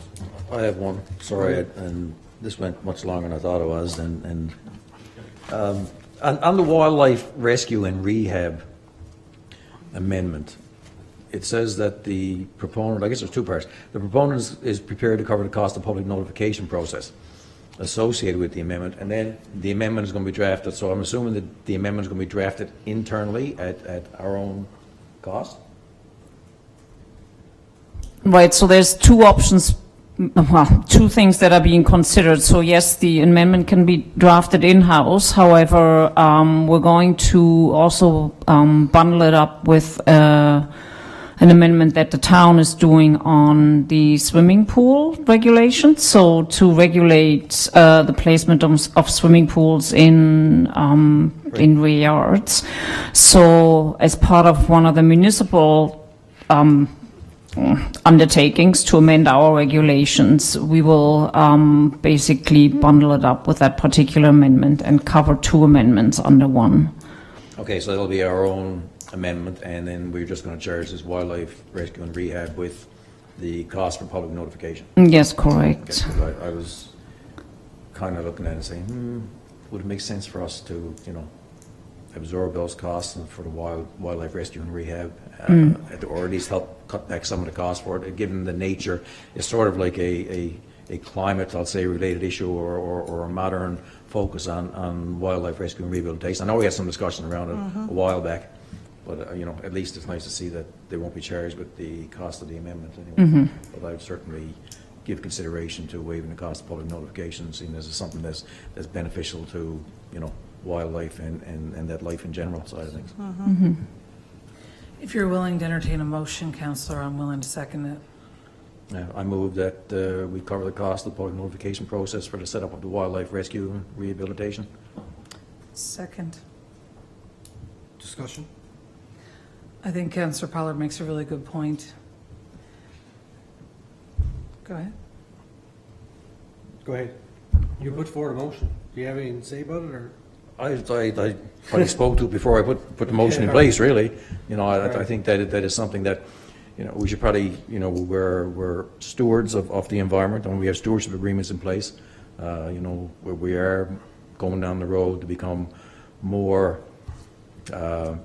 planet-friendly, I guess you could say. So I think this kind of fits into the whole scheme where we should be at the end of the day as well. All right, thank you. I'm all for it. And I guess the director known we've been back looking at how we could potentially make something like this happen. It's a very unique situation, and I guess the proponent of this is putting her own funding into this, and it's been gone on for years. I've seen it any given time that there's probably an injured gull or duck anywhere in Torbay, and she personally goes off and rescues that and brings it back to health. So anything that we can do to help that whole initiative, I'm in favor of it.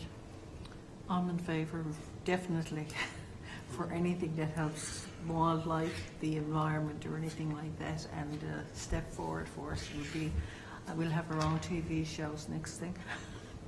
With come to Torbay, all you sick animals. Carrying out.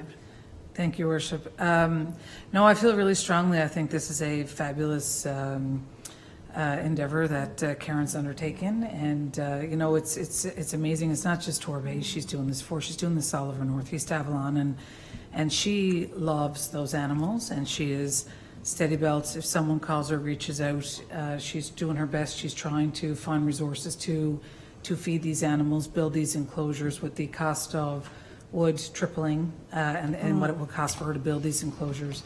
I think any and all help and support that the town of Torbay can provide to help rescue and rehabilitate these wild animals is important, and hats off to what she's doing. So I'll certainly support this motion. Thank you, Mr. Mayor. How much money are we talking? $175. $175. I think that's what it is, right? $175? Yeah. $175, good. Well, the amendment cost is more than that, but we're lumping it in with one of ours. Right, yeah, so I've got no problems with that, obviously. I think it's a really great idea. And we don't have any concerns about precedents of coverage such like that, do we? For $175? I don't think so, considering what this one is. I know that the cost of the advertisement, I know that staff can't make that decision on their own in order to waive that. That would have to come from council. And to lump the amendment in with an amendment that we were going to do anyway. Sometimes when you're doing plan amendments, some residents get lucky and their amendments get lumped in with ours as we're going forward. And sometimes they don't get lucky and they got to go in on their own standalone amendments and it costs them more money. So, you know, it's fortunate this one is lucky enough to get lumped in with one that we're already doing. So it's all good. I love it. Okay. Other question? All in favor? Aye. Aye. Opposed? Carried. Thank you. All right. You done with the planning? I'm Councillor Thorngrass? done. You done? All right. Councillor Merton, I hope he's home watching. Admin and finance. Take all the Councillor pressure Power. off. Thank you, Your Worship. I'll make up again for the amount of time we spend on planning and development, because this one's going to be short. As you know, well, as you don't know, we didn't have a meeting, but as you know, our director left us a couple of weeks ago, so we've been really in scramble mode at the present time, I guess, from this side of things. So I did ask that invoices over $5,000 be brought forward for us to approve, so we'll keep that moving through paying our bills until we work to get the position filled. So there's a number of invoices here over $5,000, which I'll read out now. So BDO Canada for the 2020 audit, interim billing in the amount of $17,673.65. That audit should be getting close to completion now, but I'll follow up with that at the next meeting to find out exactly where we are in process. There's 2 municipal enforcement invoices for the commissionaires, one for April 4th to the 17th and one for April 18th for the next 2-week period in the amount of $5,152 each, totaling $10,304. Invoice here for Lynn Morrissey, HR-related matters, and you know we've had many of those as of late. So this is her billing for January to the latter part of April in the amount of $11,471.25. Newfoundland Power Inc. for 2, there's a group billing there for April, the amount of $16,615.94. And there's one for the street lighting and gateway sign, the amount of $19,859.77. And T2 Ventures, which is the regular garbage and recycling contract, in the amount of $45,418.10, all for a total of $121,342.71. So moved. Second. Moved and seconded. Questions? And I guess I will to Councillor Roach's comment there. Yes, it is a fair dollar value to pay from an outside person, but we just don't have the internal staff at the present time, and we know the HR issues that we're going through at the present time with the 4 or 5 positions that have been vacated, I guess, really just since prior to December. The front desk director of recreation, director of corporate services, the communications coordinator, and some other HR issues on the go as well. So, while the dollar value seems fairly high, and it is, and there's more to come because this only goes to April, and I think we need to review all those at the end of the day, and realize that we hope we won't find ourselves in this situation again down the road. All right. All in favor? Also, Oh, go ahead. sorry, I just have Sorry. one question, Tony, I'm sorry. It's more for information purposes, but I do agree that the HR money, that's money well spent, so good job in getting that taken care of. It says street lighting gateway sign, $19,000. Can you tell me It's our pole lights. Yes, the pole lights. the pole and, lights, and okay. the gateway sign. It's not Okay. small portion is gateway sign. I was going to say, Yes. don't tell me that was a gateway sign, for God's sakes, I'll go home. No. Okay. Thanks. All right. Can we have a go-forward basis, and I think that it's something that's coming up, and with regards to the HR support that we're getting, and probably have it in what it is in relation to, because there's a lot of things lumped in there to what Councillor Pollard had said. So maybe that they should be broke down per invoice, and what we're actually having her services for, because it could be any number of different things when you're looking at processes and what have you that's on the go. So then if anybody has got any questions on it, then it's broke down and put in here for the motion. Yeah, we'll provide, that's my intention to do that for the next round anyway, because I know there are more, and we will need to actually review all that to find out what particular each section cost for where we are, but yeah, certainly. All right. Okay, all in favor? Aye. Aye. Opposed? Carried. There are two other minutes there that related to HR meetings for April 12th and May 14th, so it's a bit of catch up on those. And we know we have a meeting after this one today as well, so. So when's my report, Your Worship? Questions? I'm going to bring it up in here. It's good to see that we actually have HR minutes. And I'm going to bring it up. I haven't seen anything back, and as most people know, and especially the committee, that I've been looking for a copy of the agenda and the HR minutes for the past couple of years. I've put it in an email some time ago, and I still haven't received anything, and basically this is the two that I've seen recently, and I thank staff for putting those in there, because it is such a time that we need to go back. There's been a lot of decisions that have been made, and if we're asked to go back and look at something, even regardless of what it is, there is nothing. So at least for the last two meetings, and you can see I'm in there as an observer, and for my own peace of mind, and so I'm just looking, I guess, for the acting CAO, that I'm looking for a copy of all past HR agendas and meetings. Thank you. One clarification, Mr. Mayor? Yeah. So, when there's a HR meeting, there's an agenda, and there's minutes, I know lots of times. Like this. Lots of times I know minutes, human resources, minutes don't come to the public chamber. This is, for HR, legal purposes type thing. But there's always minutes, right? All I'm asking for council as a councillor, I'm asking to see them. Okay. Not Yeah. necessarily that they have to be put in here, but this just reminds me of it again, and I'm just asking for a copy of Yeah, sure. HR. Okay. I mean, I look at HR committee as a committee of council, the same as any of the rest of us. And as obvious here tonight, the other committees, and I haven't got to the good one yet, get questions and what have you for clarification, and I think as a councillor, I should be able to know and be able to answer those questions as well. Yeah, there should be definitely minutes. Okay. Yeah, fair enough.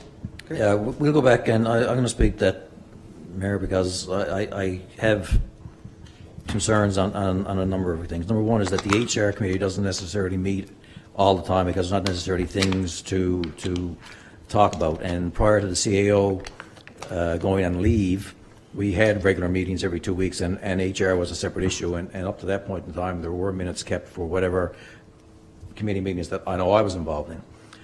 Since that time, as everybody knows, a lot of the HR issues have come directly to committee of whole or even council itself for discussion. So there probably was no minutes kept on those, but everybody is certainly aware of the issues that were ongoing, because I know personally I started prior to December with this and spent a lot of personal time and effort to try to get council's agreement to do things a certain way, and anyway, we find out where we are now, 6 months later or 5 months later, going back to look for minutes of things. But I can guarantee you the majority of the HR issues were discussed either in committee of the whole or in council as they go by.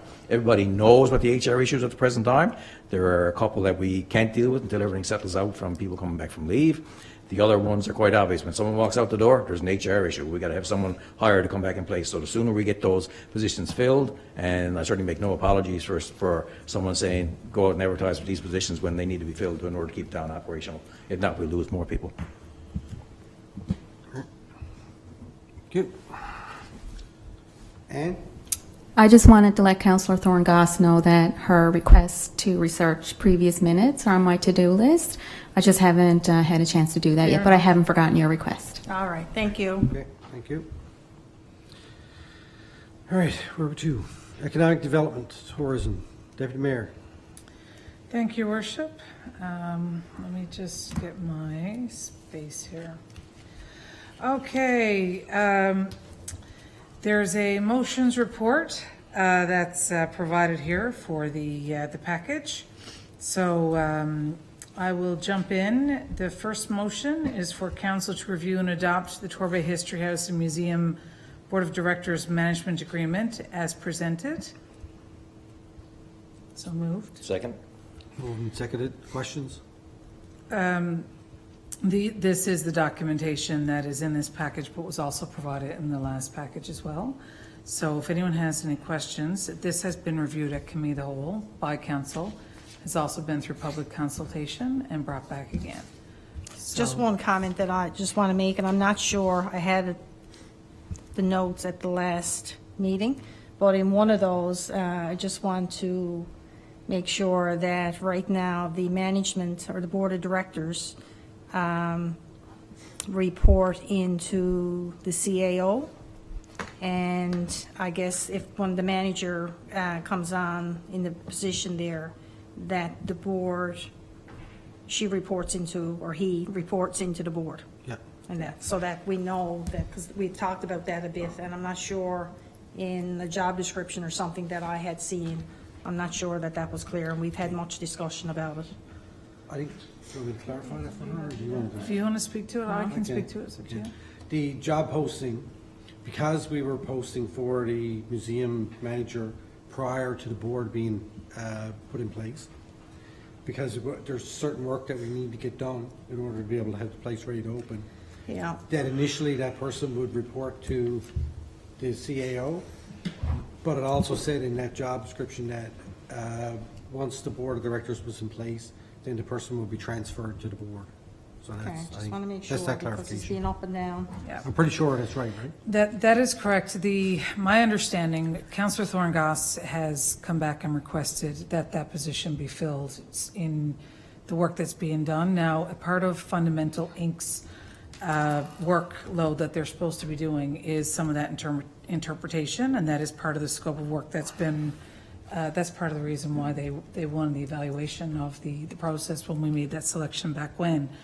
But to the point, you know, council did discuss this, and we did feel that it was important to advertise for that position and supported that recommendation, which is exactly why that says right now that she would report to the CAO. But Mary, you're absolutely right, that that is a position of the Board of Directors, and we just passed the motion last council meeting to go ahead with the advertising that. So I know our Economic Development and Tourism Officer is working on that.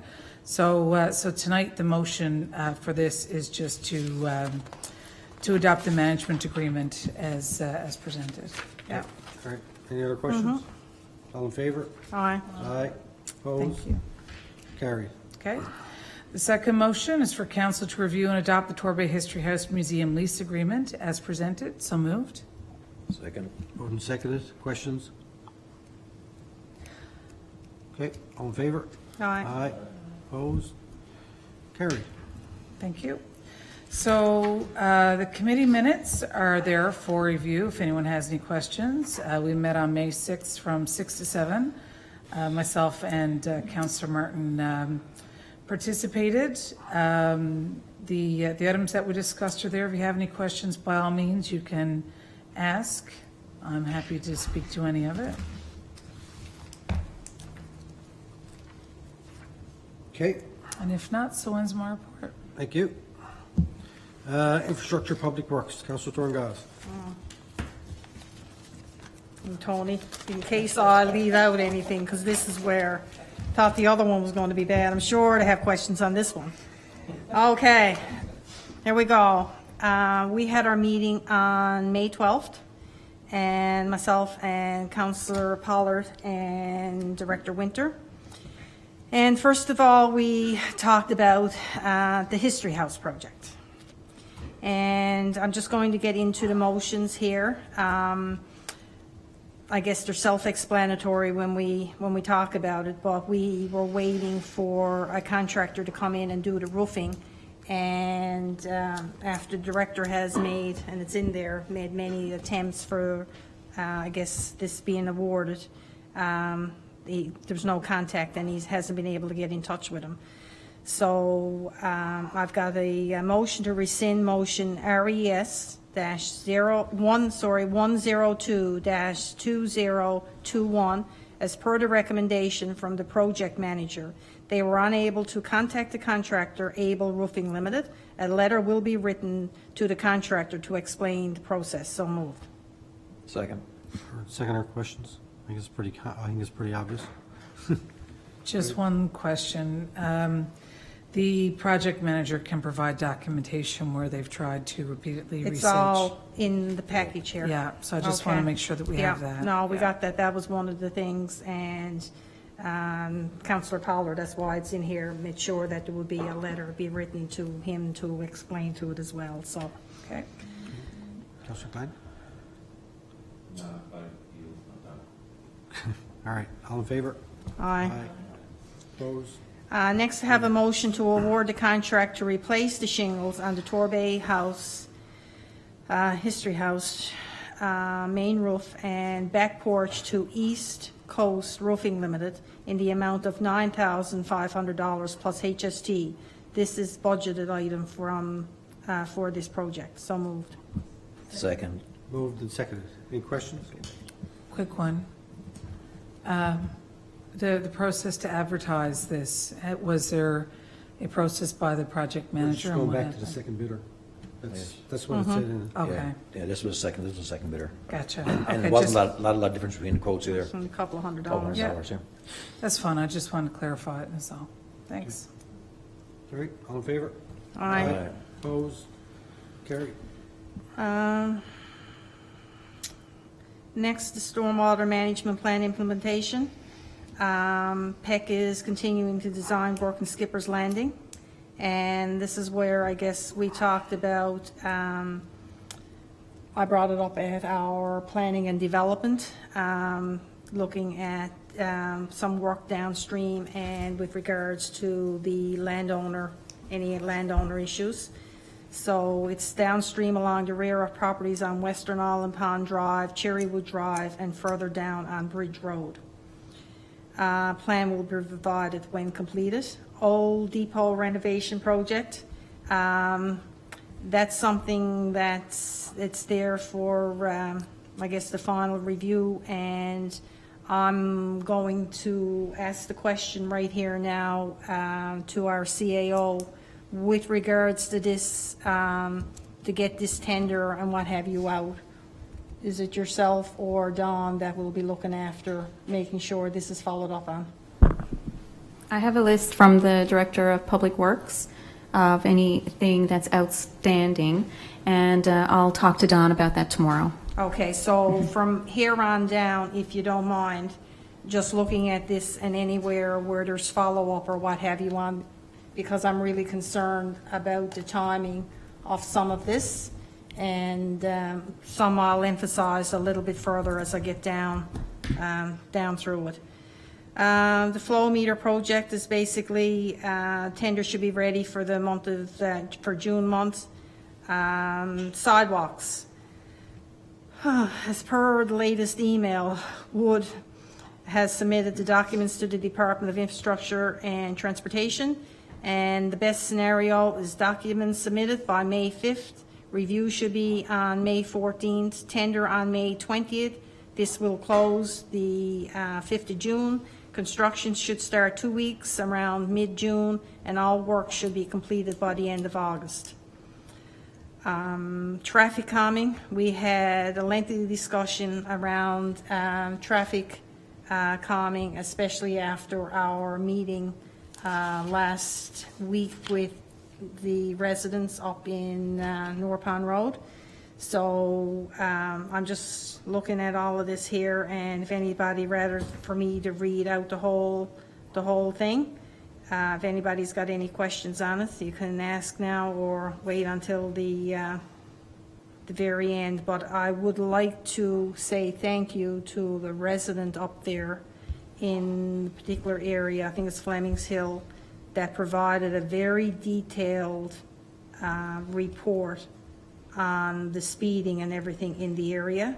And when you look at the report, I mean, it's really well done. And that's Mr. Sutton, I do believe. He was at the meeting last week, and it's something that we need to take out and I guess refer to that. And at the Public Works meeting, the director showed different scenarios that were in that report and some discussions around what we're going to actually do up there with regards to speed calming on Flemings Hill area. Director Nolly also received requests from the following streets, and they're all in there.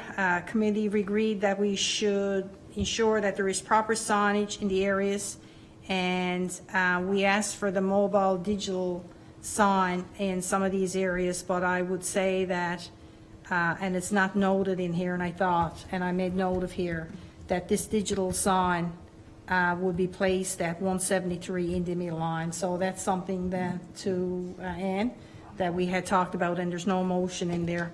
So I've got a few motions here. A motion to place permanent speed bumps in the locations where temporary bumps were placed last year on North Pond Road. So moved. Second. One seconded. Comments? Just a question, where does this fit in the traffic calming plan overall? Is this within the priorities of the plan that we've been talking about, looking at as far as the roads and the requests and stuff? And that's one of the things that we've talked about, because there's been a number of residents' inquiries and what have you came in, and I think it might be further down, but we talked about revisiting the speed calming policy, and that's something that the director is in the process of doing, because there was some lengthy things in there, and he looked at it, and I think it's mentioned in there in the package somewhere where it might have been Paradise. I think they're all similar, but rather getting into some of the procedures that we were doing. Then if we've got these files there and we know that there's an area that there's been accidents and something like this man Sutton has got done up there, then, you know, why are we holding it up and even the time for him to get around doing it? Oh, I But think most it's of what we've fabulous. got, it is around the speed calming policy. I think it's fabulous, and I absolutely, I mean, I participate in that public consultation. Residents are very clear about the safety concerns and the need for traffic calming in that neighborhood. There's no question about that. And I will vote in favor of it. I just wanted to understand where this fit with the other speed calming initiatives that we had, because I do know the committee has done work and has been doing work over the last 3 We years, asked for that looking to at the be priorities and doing revisited. speed counts and all that stuff. Yeah. So I just wanted to make sure that this fit in with the work that was being done across the board, to see if that was part of that, that's all. Okay. Councillor Glenn? Yeah, just a quick follow-up on the speed calming policy. Yeah, I thought we, like you said, Councilor Gassi, kind of answered my question to a certain degree, because I thought we actually had did we actually even officially rescind that that policy? No. We never did officially rescind it. We were just saying, hey, we're going to. It was a $1,000 solution to a $100 problem type of thing, right? They were going to go back And a bit of over-engineered. So I'm glad that we're still taking the same. You know, we've got a good baseline, like I said, for some of the data that we got and everything like that. But I'm glad that we're just moving forward. We with talked a about lot it of at these things. the That's all. committee last week, and it's funny because being on the Northeast Avalon Joint,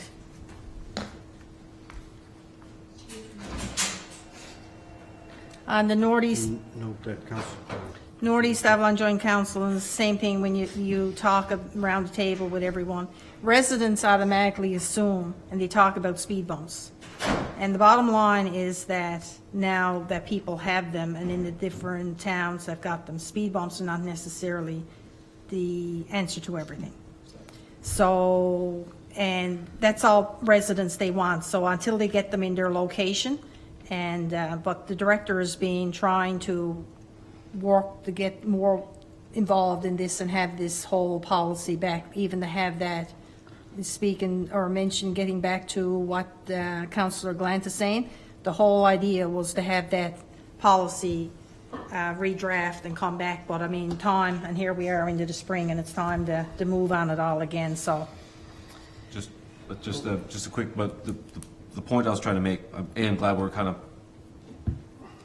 not making, not overthinking it to a certain degree, but one of the important parts there, and specifically with Evenings Path, I do live up in that area, And I remember talking with people, and I said, man, I'd love to put a speed bump here. It was great, but there's a couple different spots, and I'm not sure exactly where the spot is here on the map, but I think one of the obstacles to putting a speed bump there was basically, I think it was the slope and the curve and stuff like that. I just want to make sure, I know that we're not following the $1 million process with consultants and all, to a certain degree to put stuff in, but just I want to make sure that we just double check the placement of those, make sure we're not too willy-nilly with the placement of those, make sure they still hit up with the actual standards, because I'd hate to put something in place to try to make something more safe and actually inadvertently make something slightly more dangerous. So just make sure we meet the minimum standards for placement, stuff like that with the currents too.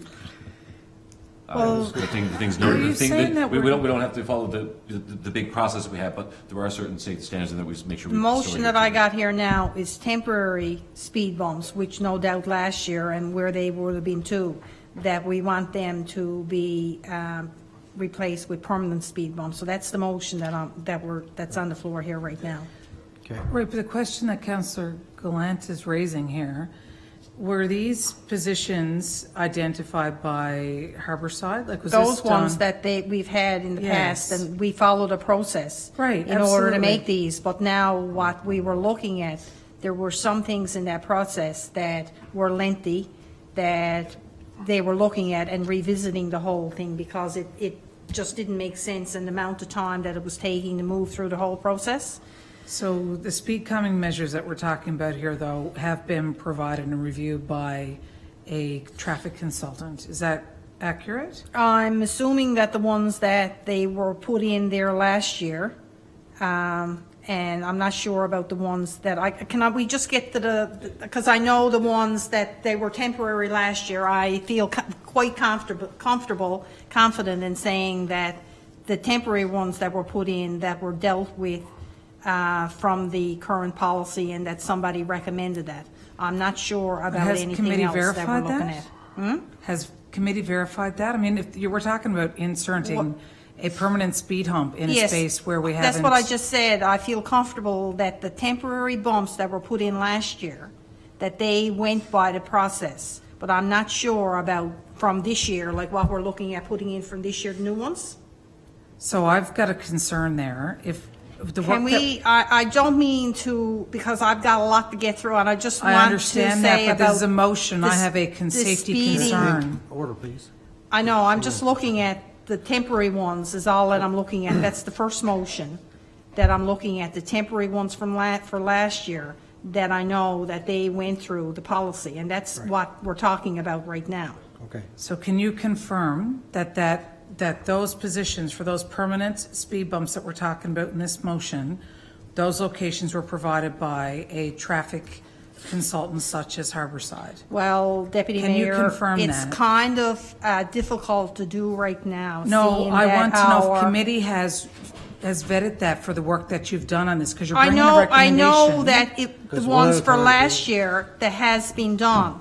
And like, it's not like our director is here right now for us to go back and ask that question to. So to before we're move putting in this permanent along- speed bumps, Yes, we need to be sure that they have been, the spacing has been vetted Yes. for line, sight, and safety. Yes, we'll make sure of that. By a consultant such as Harbor, what was their name? there's a Harbor- whole other Harborside. discussion that needs to take place around that with regards to the policy that we were following and where we're going with this, so. But why are we rushing the speed bump discussion right now if we don't Why have are we, anything from why are we rushing it? Did Harborside? you not attend the meeting last week where the residents are looking at this? There's been different issues up in North Pond Road. We had temporary speed bumps up there last year. Now we're looking at putting in the permanent ones and putting in temporary ones based on the recommendations that we have here. So I'm looking at what I can do to alleviate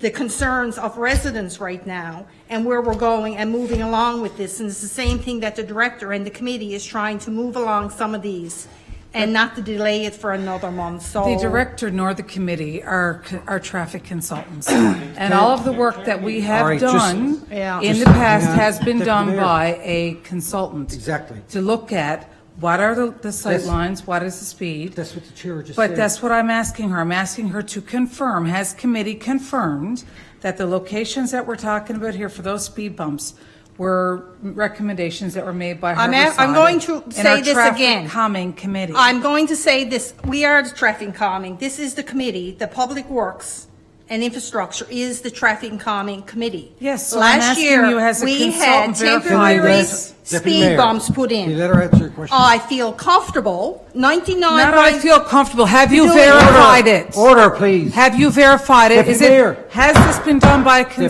consultant? Deputy Mayor, can you let her It's a answer your safety question? Oh, my God. Please. Listen, I'm looking at just putting this forward with regards of the temporary speed bumps, which I'm 99% sure Have you that it was verified done. it? Deputy Mayor. can you let her answer your 99% question? sure is not enough. Well, Mayor, if that's not order, suitable please. for you, then that's what I'm giving you for an answer, so you can either accept it or not. Well, I That's what move I'm that telling we you. defer these motions Yeah, sure. until a consultant that's qualified in traffic calming is able to review and provide Oh, my safety God. recommendations Deputy on Mayor, these. That's your you asked your comments. question. You're I've right. got a That's her motion on the comments. table. That's her comments for You it. made a Come mo- on, chairing I the just meeting made a and going motion. around and getting You made a everybody's take motion. on Do you this. have- Do you have a seconder? I made a motion to defer. I made a motion to defer until we have confirmation from committee that these permanent speed bumps that you're talking about have been reviewed and approved by a actual traffic consultant. 99% I'm sure that I don't have verified in quite my comfortable committee in our meeting to bring staff. forward. Hang on. That we have. But has it been signed off by an engineer You have a who's motion. looking at it Do from you a have a safety seconder? perspective? Is there a seconder, please? It was seconded. What? It was, which vote? For The motion that the Deputy Mayor just put forward to defer these, is there a seconder? No, so the motion fails. Continue. Okay. Okay, I'm just waiting for you to call the Go ahead. question Call for a my question on this first first one. motion that I have here. All right, The call motion. a question. I call a question. I'm waiting Okay, for everyone to all in vote on. favor? Aye. Opposed? I'm opposed Carried. simply because, and I want it Deputy on Mayor. the record, Order, you already I'm had your asking say to on be this. quoted on this. I'm voting against it because I don't have clarification that these recommendations have met All safety right, okay. standards by Noted. engineers Think that everybody are has heard you. qualified to make that. I think we've heard you. Okay, I can just I move wanna on make to my sure from a next traffic safety motion? perspective. Next motion is to accept option 1 in relation to the North Pond Road Flemings Hill intersection as presented. Permanent speed bumps will be placed in those locations. Councillor Powell, do you have that in the file there where, because that option 1 is There's a motion. on the screen Seconder? here. Second. Seconded. What is option 1? That's what I'm asking Tony to go in because I don't want to lose my place here on the screen. The option 1 is in, Are the the drawings package. provided by Yes. a qualified engineer? Okay, only one person has the floor at a time. Get people asking for the floor, then grant it to them. Yes, please. Councillor Pollard? it's in there. Bear with me It's now, on just page trying to go, 33. I'm going through the analysis of North Pond Road was done by Harborside. Thank you. The Flemings Hill. Because we went down over the Observed various steps. options at our meeting. And we decided, the committee decided to go with option 1. So, just so we're all clear, anywhere we're talking about replacing temporary speed bumps with permanent ones, the temporary ones were placed as the recommendation from Harborside Yes, last year. the first one, Okay, thank the you. temporary ones with permanent ones. Thank you. That I know. Sorry, slow, I'm getting slow. Option 1 is, where is it? 5 new permanent speed humps, radar sign next to the North Pond Manor, that one. So was it you're asking about option 1? Yeah. What was option 1 and what was option 2? Just so that if anybody is asking a question. Option 2 is the realignment of the whole area for all stop Yes. signs. For stop signs for a 3-way stop sign and speed humps. Option 1 is just the actual speed humps themselves. So what we talked about at committee, option 2 would be, it's more detailed work to go in and realign the work, something the same that was what was done up on Country Drive up there, Right. going up to Robbins Pond, up in there in that area, which would be something that would have to be planned. But when we talked about it at committee, seeing that the speeding issues and the issues that the residents are facing up there right now, we figured that this was something that would be able to do at this point in time. Okay. Was the recommendation made by the engineer? We just answered that question. No, Tony just answered. of the options that are available, was that the The recommendation options made? came from her side. There's two parts to Of it. the If you look, options. if you look at the back of the whole paper on the analysis is there, I'm just trying to figure out who the engineer who did it was, but it's there attached to the back. Right, but that's, the question I'm asking is, the first one, is that the option that was the first recommendation made by the engineer? What was the rationale behind that? There's Or was two that a options. decision of The committee? second option would require that the intersections be realigned, so that we end up putting stop signs there. So the choice was go to option 1 for the speed bumps, see if that works or not. If it doesn't work, then we'd have to go to option 2 and realign the intersection so that you don't get that sort of stop yield coming up Fleming's. It had to be straight up and be like 90s going against each other. So the Right. first step was to get these ones in place now to calm the traffic in the North Pond Road area. And if that doesn't work, then we have to go to option 2. All right. Make Okay. sense? Sounds good? All in favor? Aye. Aye. Tony? Oh, yes, sorry. Vote. I'm just not sure before I vote. Is this, the first option that we're talking about, is that the one that was provided by the engineer as the They were all- first? Yes, they're both provided. Yes, but They're if both- the engineer gives you options, they'll say, this is what I recommend. Tony just explained it. They So- recommended 2 options. Right, so the recommendation was the first one, and if it doesn't work, then we go to the second. Is that what Well, the we could- recommendation from Harborside is? We could go to the second one if we wanted to, but We could go to the second Right. one, yes. What's if the you want. cost differential? Oh, Mr. Mayor, do we have rules of order still? Yes. Like, what we're supposed to it'd be just We've significantly already- different for sure, because it would have to be a realignment of the whole intersection of Fleming's. And that whole, right now, it keeps everything the way it is and puts the permanent stop signs in, puts the permanent speed bumps in. But if we don't even know We're what the still- cost I've differentials already are, how do we voted. make We a already decision? voted. I've Already voted. already made my vote. No, I so we're haven't still voted. no, debating. vote or not vote. I'm asking for the Discussion's over, the question information. was called. It's alternatively, Right. The question Trina, was it's called. alternatively is what it says. Alternatively, the speed bump could be placed on only half the road. Okay, so the option 1 was this 4-way stop sign or a 3-way stop sign. The alternate to it is the one we chose, which is the other ones. Right.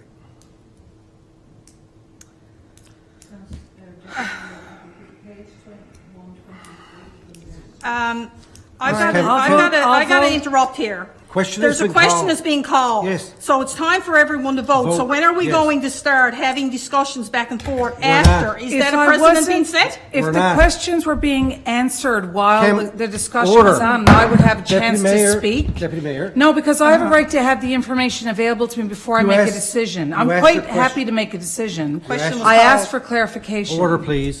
You asked your question. Council Question's Pollard called. explained it down to detail. So what I'm asking you is, we don't have we don't have any cost differentials on the options. We have drawings We have a here, recommendation from the committee. Either agree with it or don't agree with it. So. but there's not enough information from the committee to make a decision, is what I'm saying. Well, it's enough for everybody else. All right, then I'll vote against it because, and Okay. make it noted that I don't have sufficient information to make a decision here. All right, motion carried. Continue on, Councillor. Just before we go on, just I want to make a point of order. This is very frustrating as the councillor coming here. Just trying to get, boys, we're just trying to put some speed bumps in. The committee has a recommendation. They've done their work. It's all in the package, right? We have rules of order, right? We're supposed to just respect every single person around. Everyone here gets a chance to say what they want. You get a mover, you get a seconder, everyone goes around. You got 3 minutes to ask a question. Mayor's quite lenient with This is all the the same follow-ups, councillor who was follow-up questions. interrupting Okay, me. Deputy Mayor, please. No, I'm not going to respond to that.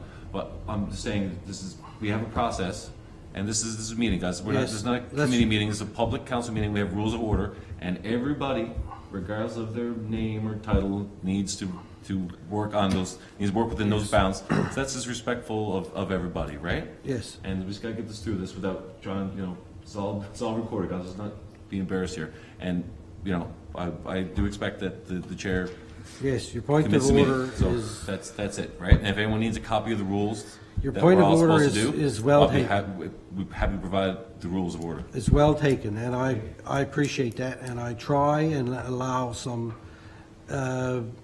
latitude around here for people to make sure they can get their information. However, you know, there's, each of us has a certain amount of time that we're allowed to speak and to emotion, and I think that, you know, let's try and stick to the rules as best as we can. Thank you. Carry on, Chair. Did we vote on that? Yep, Okay. Because I'm still confused. Did we actually vote on it? It was we did, yep. Okay. Yep. Next one is motion to place temporary speed bumps on Evenings Path and Upper Evenings Path as presented. Digital radar signs will also be placed on Evenings Path. And this has been something that's been on the go basically all winter. And there was an accident, I think, that was up there not too long ago. So this is our recommendation on that particular area, and we knew that we need to get something there really quick, so. All right. Seconder? Second, sorry. Second question, go ahead. And thank you. And this was the, I apologize, Councillor, I kind of mixed the four motions in together when we're doing things. But this is an example. I just want, this is the part where we actually should double check that the place, because I do know that there is some. At one point in time, there was some concern about the placement of these things. This might require. I'm okay with that. It's just a temporary thing, but we might want to do a double check for that. We've talked about this at committee, and the director feels, I guess, based on the guidelines that were put in there by, what's the name of the company that we had? Harborside. And that was, that they could look at, so even proximity of where some staff, employee, or what have you in that particular area. So I feel comfortable, and it's something that's temporary, and obviously something has to happen. I think last year they may have been in Upper Evenings Path or Evenings Path, but then it ended up in the same situation where cars would go the opposite way down. Same thing that happened up in North Pond Road. They didn't put them in Convent Lane and Flemings Hill, and then they ended up going in a roundabout way. So this is something that's desperately needed in this area. Okay. So just to clarify, these locations were identified by Harborside? I just want to be clear that the locations were identified by I can't Harborside. say that. Those, I don't know. I see the drawings there, but I don't see a name on those particular drawings. Those. I can't vote for the placement of these speed humps, and this has been the issue along in the last two motions from my perspective. These things need to be looked at by somebody who's qualified to look at speed line safety, have an engineer stamp to make sure that the traffic calming measures that the town of Torbay is taking on are done safely and properly with the proper engineering in place. And this has been my concern the whole way through. I think having the speed bumps is important. I think traffic calming is critically important, but it needs to be done properly with the proper infrastructure in place. So I'm sorry, without having the stamp of the engineer on it, I can't vote for it. I don't feel there's enough information here. Well, you know, I know, I trust what Brian was doing with it. I understand, and he's got matrix there that was put in place by Harborside when he's using his placements and things of that nature. I also know we had Harborside design Patrick's Path last year, and we had to get that redesigned because that certainly didn't meet proper measurements and things of that nature too. So there's some question as to what you're getting at the end of the day anyway, from regardless of what we're looking at and how we're looking at it. But we'll certainly go back and see if we can't cross-reference to the policy. It's a traffic calming policy, and then there's a list of areas that we ask to be calmed itself. And I'm just trying to find policies now while I'm speaking here. Councillor Gland? Yeah, I'd just like to make a friendly amendment to that. Again, these are temporary. Just, I'm totally fine with it, obviously, so I'd like to make an amendment to this to say, just approved, what's the word, I'm sorry, I'm a little tired here now. Subject to just a double check, just subject to a double check that these are the proper places. Say there's no safety concerns. If you guys can just, we'll give it pre-approval. Just double check that, and if we're fine, then we're good. But again, this is I'm confident that the committee has, like I said, for the previous motion, but this one just in particular, just I like to put a little caveat, subject to double checking that it's proper. Councillor Nguyen. Chair, you accept that friendly amendment? Sure, I have no problem going back and just to touch base, but we can vote on this and put that in as something that our CAO can follow up on, just to touch base with the engineer. Because So the friendly amendment requires the engineer to approve these locations? Is that what that is? To look at it. I just, the meaning is I just want staff to go back and double check that this is good. Right, but we And don't if have they- an if they- engineer if on they- staff. We'd have an engineer review to see that they go, or cross-reference to the Harborside information Harborside. that was provided in the initial plan. So the concern here is that Deputy we Mayor, don't you have already spoke to anyone this qualified on staff Deputy who's an Mayor, engineer able you to already provide spoke to this that. motion once. But Mayor, here's the problem. What Can you're I have an saying, opportunity to I speak didn't to the say, I motion? didn't say it'd be staff engineer. I said we'll get an engineer. We'll use. that's where I'm asking for the clarification so I can vote. Because we're going to have an engineer review it and stamp it, then I'll vote in favor of it. But if we're asking staff who are not qualified to review it and then put it forward, it's no sense to have a friendly amendment. That's the question for the clarification. Well, the friendly amendment was accepted, so it's in there. So, But you're leaving a liability for staff. now, listen, Mayor. I just want to have an opportunity to speak to this motion, please. If I can have a chance. I agree with Deputy Mayor and Councillor Glant that when we put speed calming measures in, they have to meet the requirements that are specific to, I don't know, if it comes down to the TAC, the Transportation Association Canada manual. The objective of reviewing the speed calming policy was so that the distances and things where you could place speed bumps and how they would be in the correct place would be in a way that our staff could interpret it and put them in the correct places. Not to have to run back and pay 20 grand every time to a consultant, every time we want to put down a few speed bumps. However, I want to make sure that we do these things correctly and that we're not opening ourselves up for any liability. So I would ask the same as Deputy Mayor asked and Councillor Glant, that we have them reviewed to make sure that we're putting them in the correct place according to how Harborside designed ones for other places in the town. That's all. And if we could do that, then I'm fine. Move forward. And that's our intent, Councillor?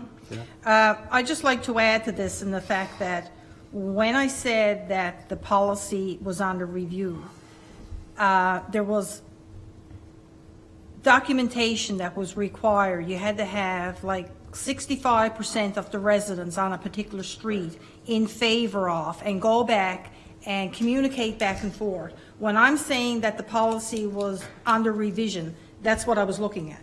At no time that and the other thing that's really important to note here, that Harborside provided, and was part of the initial contract with them, to provide training for staff. At no point in time was it ever indicated that Harborside would continue to come down every time we were putting a speed bump in, that there was training provided for the staff.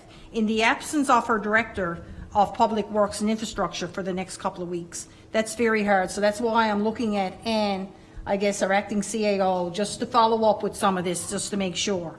But I feel 100% confident, Deputy Mayor, that there will be no speed bumps that will end up going on those roads without, as the Councillor Pollard said, without having somebody that's qualified to go in, regardless if that's an engineer with a different company or with Harborside, that will go in and make sure that they're put in there for the safety of others. Because if you're insinuating that we're looking at putting speed bumps in that would not be appropriately put in there and risk the safety of residents, then I take offense to that as the chair of the committee.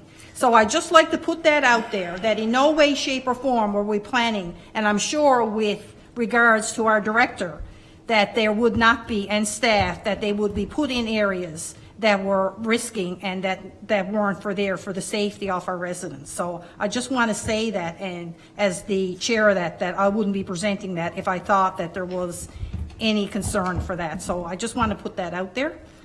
Question, So, call to the question. respond to that? No, we're I gonna want call to the respond to that, No, Mayor. we're going to call the question. No, You had- Mayor. Everybody had an opportunity to speak to this motion. It went back to Councillor the chair. Goss Deputy just Mayor. made a direct Deputy comment Mayor. to me. She alleviate your concerns. That's what she was doing. So let's vote, please. I don't think so. All in favor? Aye. Aye. Opposed? Carried. Citing not enough information again. So the next one that I have is a motion to place permanent speed bumps on Forest River Road as presented. These bumps will complement the existing raised crosswalks on the street. So moved. So when we talked about this, I guess anywhere in... Second. Oh, sorry. Seconder? I'm not excited now. Okay, But continue. when we talked about that, I guess anywhere in there where there's trails, there was already raised bumps in there so that you would go from one trail when you cross the street to another. And in there where we're looking at putting permanent speed bumps, there was temporary ones in there last year. So I just wanted to replace the temporary ones with permanent ones. And in our discussions, a big thing about this as well is that there are other areas, and you can see with the list of streets that were named prior to me getting into this, where residents are looking for speed bumps. And I guess one of the ones, like I'm looking at here, was Marine Drive near the elementary school. So I think that this is something that the director talked about, as well as looking at some funding to purchase some other temporary speed bumps that he has money there for, so we can get the residents' concerns and what have you looked into. Okay. Questions? Can I ask- Councilor Roach? Oh, no, I thought this was your call to question. No, I said question. Any questions? I've got a question. Go ahead, Deputy. The traffic speed calming policy, as I understand it, is under review. There has not been a motion that I'm aware of to rescind or adjust or make any changes from council's perspective to that policy. So I'm not sure why, all of a sudden, that the committee is now deciding upon itself to make these recommendations outside of that policy. We've spent taxpayers' money on doing this research and figuring out where to from here. And the question that I have asked and continue to ask is, who has the certification to make these recommendations, and is that certification being applied for safety reasons for this? So when I ask the question of who is making the recommendations for this, and are we sure that those safety parameters are in place, the reason I'm asking that question is if we put that speed bump in and someone happens to get hurt and they come back and there's a lawsuit, the question is, who said to put it there? And if we've got an engineer stamp that says, yes, you've put that in there and you've done it properly and the sight lines were in place and all the things that need to be done were done, then I would support every single one of these motions. The argument that I've continued to have has been, why are we not following our own policy? And why are we saying that our staff who are not engineers are going to be locating these spaces and not have the final staff? I agree that if there is a situation whereby our staff is able to, under our policy, to be trained to do this work, where they can say, we propose this to you, the engineer, in a cost-saving manner and have an engineer stamp on it, then great, that's not a problem. But I can't support any of these recommendations unless I have something that shows me where the engineer stamp is on this. Because from a safety perspective, if a child gets hurt in there and there's a liability issue to the town, I don't want to be the counselor who went, yeah, no, I proved that without having an engineer stamp on it. So I would ask the chair of the committee if she could please explain to me why we aren't following our speed calming policy if it's what we've already adopted, have followed, and it has been developed with the taxpayers' money. Right. I would like to know if an engineer stamp is required after the staff reviews this work, because even the friendly amendment that Councillor Gallant had put forward, it still was not clear to me on that motion if that is going to require an engineer stamp. And once I've got that information, I can decide if I'm going to vote on this motion. Thank you. Know that the speed bumps in Go ahead. Are you answered her question? That's what I was The planning on first doing. question is, why are we not Okay. following the policy? I would like for the Well, chair to hang on answer my now. questions, We- please. I think that we are following our Yeah. policy. Part of our policy also would have been when we put the single crosswalk across from Juniper Ridge School Mm-hmm. and the one across from there, which, you know, I guess our policy, it's there to guide us, but we still do things that are what we see as necessary. So I just point that out. Go ahead. I'm looking at, I guess, the motion that's on the floor here is with regards to place permanent speed bumps in Forest River Road, and they were temporary speed bumps that were in there, and these were put in based on the Harborside consultation with them. This is the first year that we've talked about doing some of this, and again, as I just said, it was the documentation that was required to have speed bumps placed around the various streets in order to go in and look at them is what we were talking about revisiting. No uncertain sense did we say that we weren't going to consult with Harborside and to look at some of these when we go in. If speed bumps are, especially with Forest River Road, they were temporary ones, and now we're looking at putting in the permanent ones. So when I'm looking at this here, then Harborside had been consulted with them. Okay, all right. Councillor Glenn? Yeah, and I just wanted to certainly not put words in Councillor Thorngoss' good mouth whatsoever, but just going to take my life in my hands here now and try to provide some clarification, right? Because I remember when we did the speed, Devin, have you read the speed calming policy? Yes. Okay, so there's a couple of different parts of those, right? So the part that nobody liked about the speed calming policy was adopted was the over-engineered, not engineered, stamped, or it was basically, in order to put in, we basically had a Plinko board, like a decision tree of whether or not put speed bumps in or not. Because we wanted to take and me and the mayor, we had a big racket about this when this was originally done, right? So I actually voted against the policy, which I was then tasked to implement. But just for information, for first termers here, is that we want to take the decision of putting speed bumps around. It wouldn't be just anecdotal evidence, like, hey, I got an email from someone, so I'm going to, bring my own personal touch to whatever we're doing, right? So that was the whole thing. We want to put a standardized thing in place. But what we found was that was cumbersome. It was expensive. We were having public consultations, right? Consultants coming in at X dollars an hour, no one would show up, right?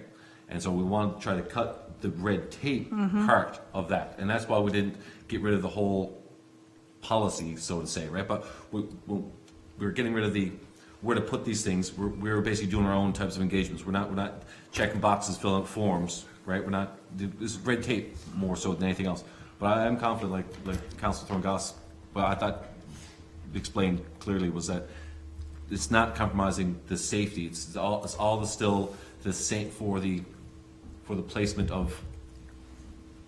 We're not using Harborside to decide what roads to put them on, but there's still standards and stuff like that have to be adhered to make sure that when we place this, we're not putting on a blind turn with a steep thing, right? So just one, and that's kind of the crux of my original clarification question. I said, make sure that we, even though we're cutting through the red tape part, that we make sure we don't skip over just the double checking that is meeting all these standards that we have to do, right? So that's all. So I'm confident that while we're getting rid of the red tape, which is saving thousands of dollars a year, right? We tried it and it didn't work. We tried something different, and this is what we're doing now. And so I think we should go forward with this. But again, I'm confident that staff is making sure that all the standards and safety procedures stuff like they're going to be. But again, this is our role. This is their job, right? So they're going to make sure that stuff is in place, and I think that's it's more than abundantly clear to that. Thank you. Anyone else? Just one point to Councillor Deputy Glenn's Mayor, you already comment. spoke to this motion once. Yeah, but honestly, I am concerned because what Councillor Gallant just said But was again, that we like, have a just like we- policy. just like we have a policy, We've we- decided Just like we have, just like unofficially, we have, Order, please. parts just like- of it we're going to just like we follow, have a parts pol- of it we're not. There just is like- no public Order. consultation on just this like, piece. I know, just like we have policies for speed comment, we have policies for rules of procedure, right? We only get to speak Yes, so Jeff, long and and you so many cut me times, off man. earlier Can in we this just- meeting. Rewind it and please, watch it. please. So stop sitting there telling me about the rules and procedures. Order, Please please. follow them yourself. Order, please. Now, at the end of the day, Order, the please. information that Deputy Mayor, you already spoke to this motion once. Yes, but So now Councillor you're done. Gallant made the point He of made his public point. consultation. Has there been any of that on You this? spoke to the motion once. He spoke to the motion once. Mayor, Everybody gets you've to cut speak me once. off in the middle of my planning questions and went to Councillor Gallant, and then I had to ask to finish my questions. please. So if we're going to talk about chairing a Order. meeting, Order, let's chair it please. and follow the rules. Order, please. I'll agree with him there. Deputy Mayor, I don't think that you haven't been given ample opportunity to speak tonight to everything. I've been cut off many a time in many a meeting, sir. All right. I think to the point, I'll take my opportunity to speak to this motion, I guess. I agree with you that staff's job to implement our work. I'm confident they'll do it correctly and safely.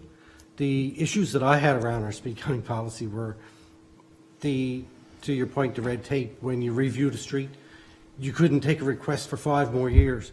Like, Yes. To me, something like that was just ridiculous. Yes. That, in a big city where you got 10,000 streets, maybe that's appropriate, but for our town, after we implemented it, we saw some things that we didn't think that quite fit for us. So, you kind of change and adapt around that. So, you know what, I'm fine with that. Back to chair. Okay, I just want to call the question because this is something, and Okay. you just alluded to something, I guess, one of the reasons why we wanted to go back and revisit the policy for what you just Have you recalled. presented a And I revision guess to the policy? The Councillor Gallant, I guess, at the time, and I don't know who was with him, but it was a separate committee of council, so anyway, that would have been looked at that point in time. I think that committee and staff are reviewing it now to see what revisions should be made, then they'll bring it back to council. But these motions are coming forward without any public revision, any public information about Okay. what revisions to the Yeah. policy, what's been But there has accepted, what's been no not. revisions to the policy. But that's the point, so why are we not following it? We are following it. Has there been public consultation on this? Did public, guys, call the question. Call the question. All in favor? Aye. Aye, opposed? Carried. 2021 road work project, director. Excuse me, Councillor Thorngoss, do you mind if I interrupt you for a second? Mayor Scott, based on those motions for the speed humps, can you clarify what you want me to do in research for this? You had asked me to do something. Okay, Can you- I did, and all I just wanted to, I guess in the absence of our director, before those are placed in there, like what the procedure is, because I'm thinking, and that he probably followed up with Harborside with this, and the staff would know where the temporary speed bumps were to last year, and that's what he was looking at, putting in the permanent ones, so anywhere in relation to that, that's what I'm asking you, just to take this tonight in absence, regardless of as you or John, and just make sure that with the urgency that these are required, that the work is followed up on. Okay, so it's okay for me to reach out to Harborside? Well, whatever way that the procedure is, and I'm sure that the staff that are putting them in there would know what's been done, if they have a plan that's from Harborside or what's in the file, but I just want to make sure that the work is done according to what the Director of Public Works and Infrastructure would be doing. Yeah, I can just reach out and to Harborside and say, listen, this is where the speed bumps were, and we're going to replace them with permanents. Just get your clearance on this all. The policy addresses, procedures more necessarily than the actual placements of where they are in the process. But Okay. reach out to me and just make sure that sight lines and everything are fine.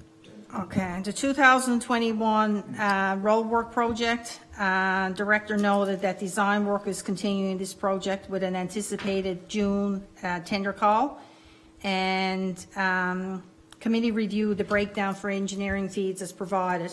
So I motion to accept the engineering fees as presented and to proceed preparing the required tender documents. So moved. Thank you. Second? Moved and seconded. Questions? Okay, all in favor? Okay? Aye. Aye. Opposed? Carried. Ongoing projects they got in here down, I don't know if there's any, it's pretty straightforward. Trail development, I'm just going to touch on that, and that Grand Concourse was advised of the projects for the upcoming season, and they have started back at the trail extension of Western Island Pond, and I think that's basically the same as what I had said. The next one coming up, I feel, is very important. Capital Works funding. Committee discussed the different options for the Capital Works funding application. It was agreed that the items below are the top priorities for the committee, but it would like to further discuss with the committee of the whole to see what other projects council would like to see put forward. And I'm going to go back again, sorry, and I'm looking at you, but if Brian was here, I would be asking. We talked about the importance of having a committee of the whole meeting as soon as possible to talk about this. I'm after mentioning about a strategic plan a number of times, and I really think that for us to determine what the capital works funding is going to be, that we need to look at the big picture here. Come September, I mean, you pretty well could end up having a whole new council, and I think that we need to determine what the plans are. Don sent out an email probably in the last week or so saying that there was a 40 or 45 day turnaround 45. on trying to determine what the capital works funding is going to be for the next couple of years. So I think it's really important for us to get together and to determine that. So what we've got here on this is just a few items that the director brought forward, and we discussed it a bit, but basically it's up to all of council to determine that. We only can propose something, and normally it's my understanding that the capital works funding comes from the public works and infrastructure as a suggestion, and then it's talked about. So just keeping in mind and the time frames that we need to look at that. I don't think that there's anything else. The storage garage, I know this is something that Councillor Glant goes back to your committee, but this is something that will be looked at for the upcoming budget, because everything that came forward with us, nothing is fitted in there. And as you know, with Brian being away, that's not something that's right up on the priority. The spring cleanup, the date for the spring cleanup has gone out to everybody either by social media, and I got something in the mail. It's the 27th, 28th, and 29th. There will be following the same format as last year's with touchless drop-offs, an information sheet that's gone out. And the next part of this is something that I'm going to be looking at, our acting CAO again. We talked about the neighborhood cleanup, or referred in here as a street cleanup, and there's been a number of residents that have been reaching out that want to have the date for a neighborhood cleanup, and the Director of Public Works said that on the 29th there would be a truck going around and basically picking up the garbage that residents would be after picking up. I've been talking with, she told me now her name, and I could say tonight, Pamela Rousel, I think it is, with the Lions Club. And she's coordinating with the schools and the Beavers Cubs, whoever she can coordinate with. But as of this evening, she hadn't heard from anybody. But anybody that's out there in the community that would like, that have a group that would like to coordinate with her. And we will have somebody on site around 9 in the morning, the town, the 29th, to provide garbage bags and gloves for anybody who wants to pick up the garbage. And if it's, yes, and if that's not going to happen on that day for inclement weather, then it will be the following Saturday. So we need to get that put out, I guess, with social media or whatever way that we can, and for the next couple of weeks, so that residents are aware of that.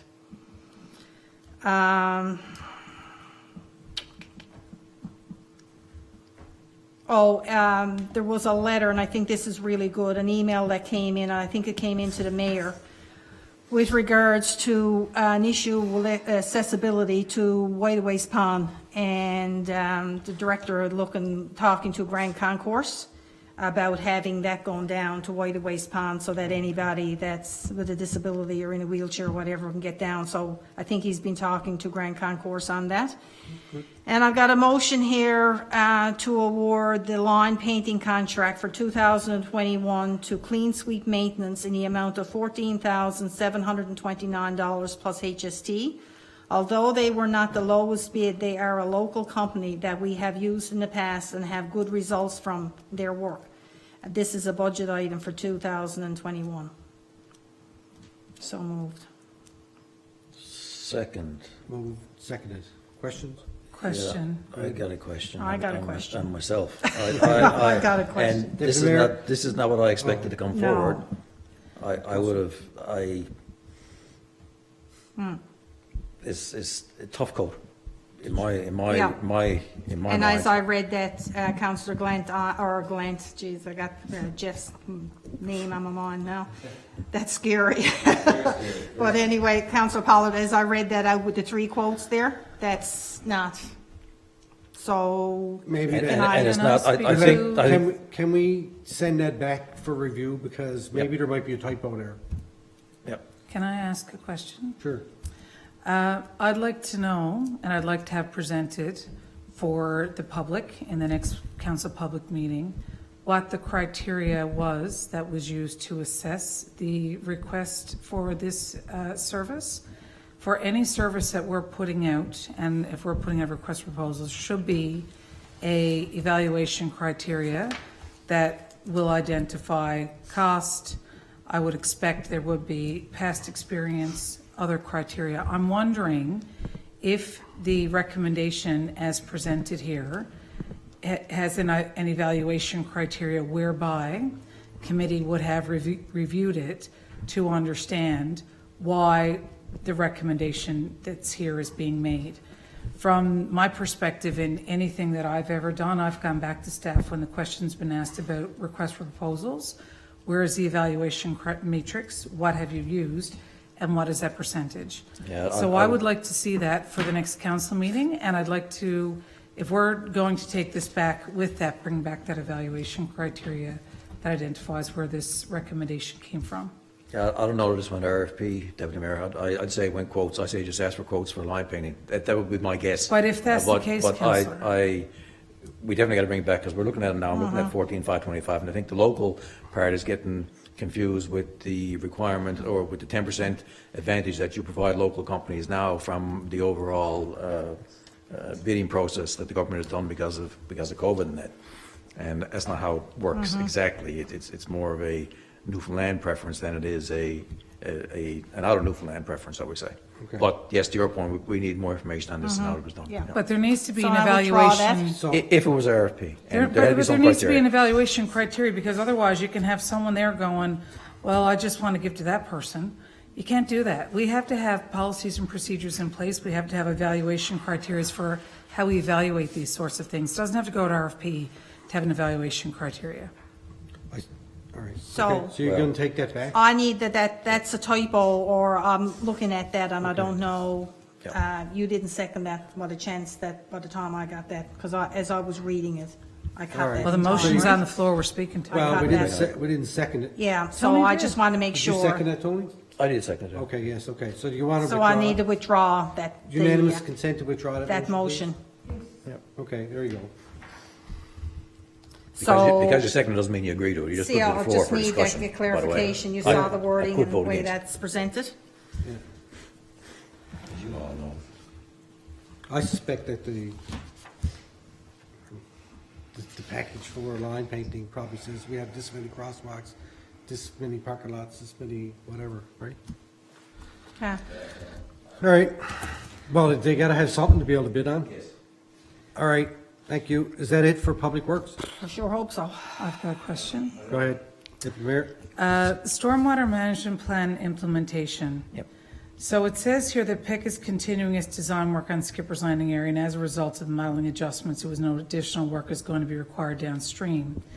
My understanding from the last time that we discussed this in this council, and I asked about it over and over and over again to make sure that we had this ready to go for the spring, and I was advised in this council chamber that, yes, Deputy Mayor, this is ready to go, and that the backhoes will be going in the spring to do the stormwater management work in Skipper's Landing. So my question is, what has changed from the last time that I was advised in this council chamber that this was done and it was ready to go, to now we have issues with the rear of properties and further work is required? Because I understood that that was done and that we were just waiting for the snow to clear to start implementing the plan that we had in place the last time we had this discussion. Can you provide me with Well, an in the update on what's absence different? of the director, that was what your understanding is the same understanding that I had. And when we got into the meeting the other night, and you can correct me if I'm wrong, Councillor Pollard, when we talked about this downstream, there's some pictures and what have you in here about what's anticipated downstream.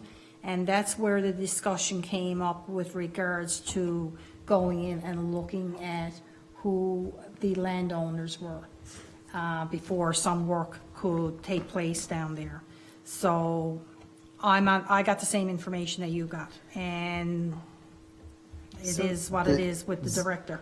I guess the difference was, and I'm just trying to remember, Deputy Mayor, what the conversation was about approval and ready to go. And yes, I think we all thought it was ready to go, Yes. but it had to be, the engineer design had to be done on it, and PEC did the engineer design on it. And when they were modeling the detention pond in the area, the detention pond caused additional areas to back up along some of the banks going down, and then when they got close to Western Island Pond Drive and down on Bridge Road, the actual outflow caused areas downstream to need some extra work done to it. So as part and parcel of the skipper's repair, we got to do extra work downstream in order to make sure it can carry the flow down there. That's Councillor where it comes Pollard, down to that point, But having said that, that should also have been identified exactly.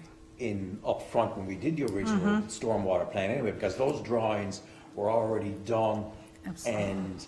and laid out for us, because we remember we could see the whole transition of where it started down to the end, and we knew that there was potential for that, but I guess it wasn't until the final engineer design was done that we see that. But anyway, So, Councillor Pollard, you just touched on exactly what I was going to say, because what we started with was a 10-year plan.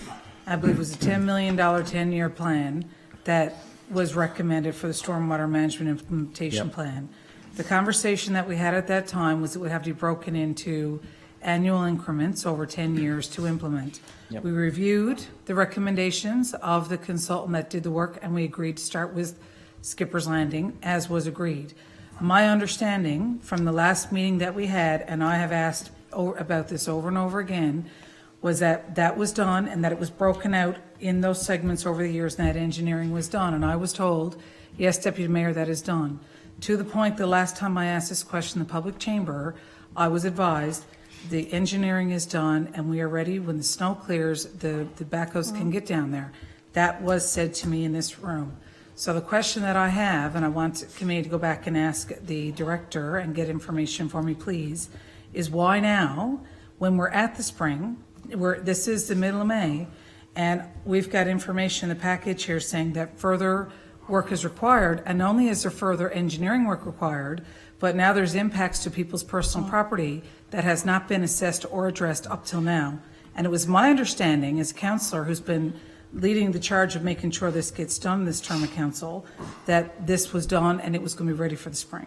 Yeah, So I'd like to have an I'm answer not- as to why we're looking at this. Yeah, I'm not sure that there's not many work done. I just know that the work that's going to be done is going to create issues downstream from it now. And I think they were identified, I just have to go back and connect all the dots to find out exactly what the order of magnitude is from what the original drawings were, because as we all understood, the original drawings were done, showed the full gamut from start to roll out in the ocean and what needed to be done, because how else would we end up with the $2.some-odd million worth of storm water issues that we had to deal with, right? So I don't have the answer. I have to go back and look and see what's changed from that to where we are now. But I would appreciate for the You next got that council in? meeting, if we could have that clarification for the public, Just so they asking can Ann to understand. go back to see, to check Okay. to see who. Yeah, thank you. Yeah. Thank you. Anybody else? Councillor Glenn? Yeah, no, sorry, maybe I missed something. I thought, when we said, hey, what changed, I thought, what changed was we got more detailed engineering and discovered a problem, right? That's, Yes, once they started the design, that's what it looks like to me, but I don't know why we're not in a position to move ahead now, whether something's changed from what the original plan is. I don't have that answer. okay. At the present time either, right? I don't want to belabor the point. I thought that, there was a plan, they just more, again, just repeating back, correct me if I'm wrong, Councilor Pollard. They had a plan moving forward, they found out there was going to be problems caused downstream, so those need to be taken care of. Well, back in October 7, sorry, when I'm taking over now, I shouldn't. Yeah, no. October 7, 2020, it even says the detention pond will be designed such that where possible existing downstream infrastructure can be utilized. So I guess when the original flows were done, the actual engineering design was not done, because it does identify the flows. I'm looking at it there now from the stormwater management report that was there. So there is, I guess, the actual precise engineering being done now to say, listen, this is what's needed, this is what the detention pond looks like, and it's going to go here, and by putting it here, then there's encroachments elsewhere and slightly more flooding downstream than there was before. But I still got to reconcile the before and after. Yes, and when we Yes. talked about that, in all fairness, then it came up about trying to resolve some landownership issues that would need to be identified downstream. And that's when and why I brought it up with our Director of Planning and Development. But the question is, why are we in May looking at this when But- we understood this was done? I think, Well, can you guys take that back? and I've get asked this- Ann to go back and check into all of that, so she's on top of it all. All right, okay, thank you. Thank you. All right, Recreation, Community Services, Mayor? Councillor Glenn. Yeah, I know. Okay, all right, sorry, I didn't even see. Yeah,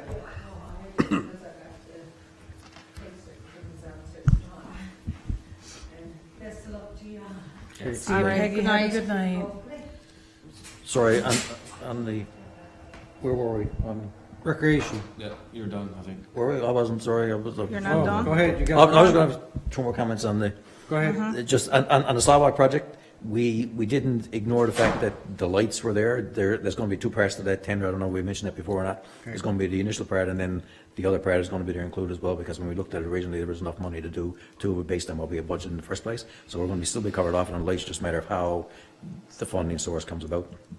The other one that Councillor Thorngass mentioned from the $2.1 million, or the $2.1 million from multi-year capital works. It's very important. We got to set a meeting for that sooner or later, because off that 45-day timeline.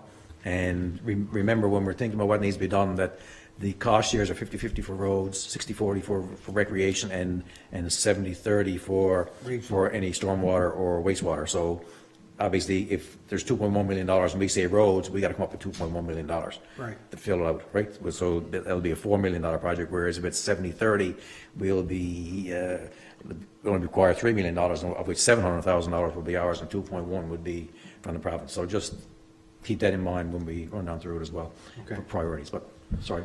Very I'm good done. point. Thanks. Make the money go further. Thanks, Councillor Pollard. All right. Go ahead. The $2.1 million, the most Oh, my expensive God. part, we spent the least amount of time on. Right? Let's talk about That's typical. $500 That's always the way. Carry speed on. bumps and ignore $2.1 million for the fund. I know, I'm sorry, I'm just making jokes, trying to lighten up here a little bit. But that is important, Councillor Pollard. Okay, I've got a Recreation and Community Services Committee update for May 17th, 2021. The 4 items to update. Camp T Summer Camp registration will open to Torbay residents on May 19th, so that's 2 days from now. Registration to the general public opens up on May 26th. Again, so Torbay residents have basically early bird access to such registrations. Okay. Second thing we're talking about is the Chief McGraw Award. So we have a call for nominations been made public. Please take a look at our website. And you can just type in McGraw or Chief McGraw on our search, and you can get all the details. The deadline is approaching May 21st, so we only got a couple more days to do that. Number 3, Killick Coast Regional Games. The regional games are going to be taking place in Logie Bay, Middle Cove, Outer Cove. Staff has met and continue to meet, and we're going to talk about our involvement with the games. Community Garden, staff has met with the Community Garden Committee, are making preparations for the upcoming season. And again, we have received, I guess, some email correspondence with regard to the Community Garden. Yeah. And so we heard loud and clear, so we'll take that into consideration. I was hoping, I can't remember if we had the budget for it, we were saying how one location would be good, and just basically pros and cons for different locations. I thought we were even looking at just duplicating it instead of moving, actually having right. a second thing. So I'm not sure whether it fell out in the budget process or not, but we'll make sure that staff has a look, and we'll get back to everybody, and we'll try to do whatever we can to make everybody happy. Okay, Councillor Dorngas?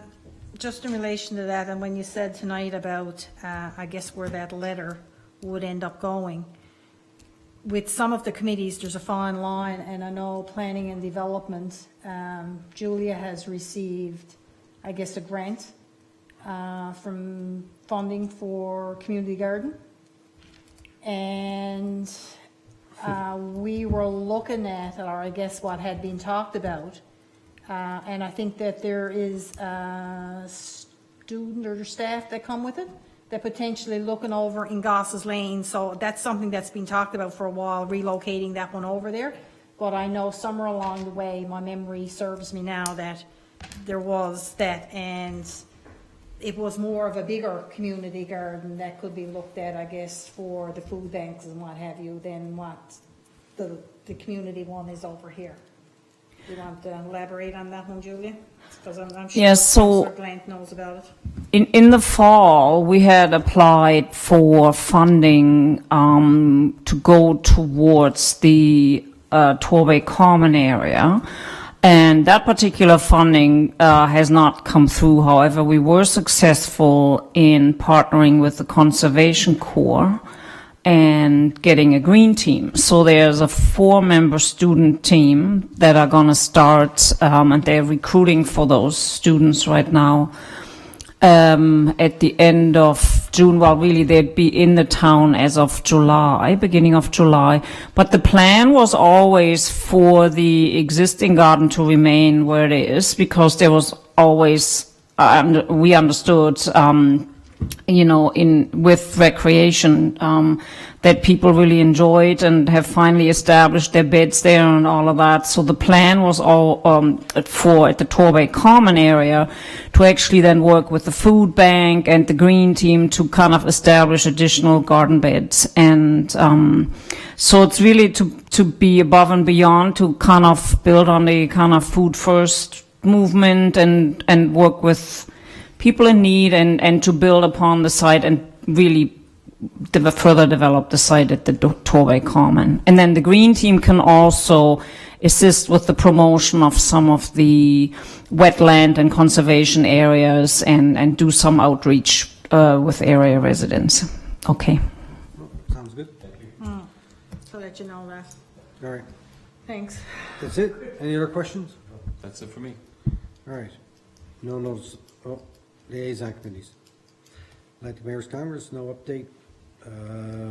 Intergovernmental Affairs, I just wanted to thank MHA Wall for joining us here tonight before our council meeting, have a little chat about some things that we have on the go, and that we're going to be knocking on his door or ringing his phone or yanking his chain or doing whatever we got to do to get him to help us. I'm sure he will. You know, he's a hard worker and he's an enthusiastic guy, and You know, he's been a friend to us over the last 7.5 years since we've been serving on council together, and I'm sure he'll do his best. And I thank him and Barb. His EA was here with him tonight, so I just want to say thank you for that.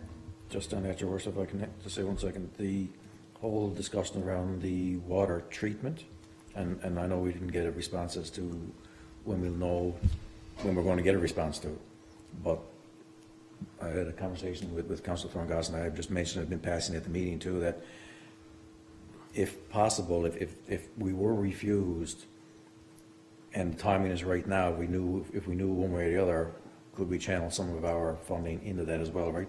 Of that Multi-year 2.1 million multi-year capital works. Just that thought, if we could get some indication of which way they were leaning with it sooner than later, then we might be able to Okay. jump on that as well, right? No, that's I'm just speaking for myself, and I'm speaking for the rest of council, but I just think that that at least is another opportunity if they come back and say, Right. "Oh, it's too expensive," but anyway, just.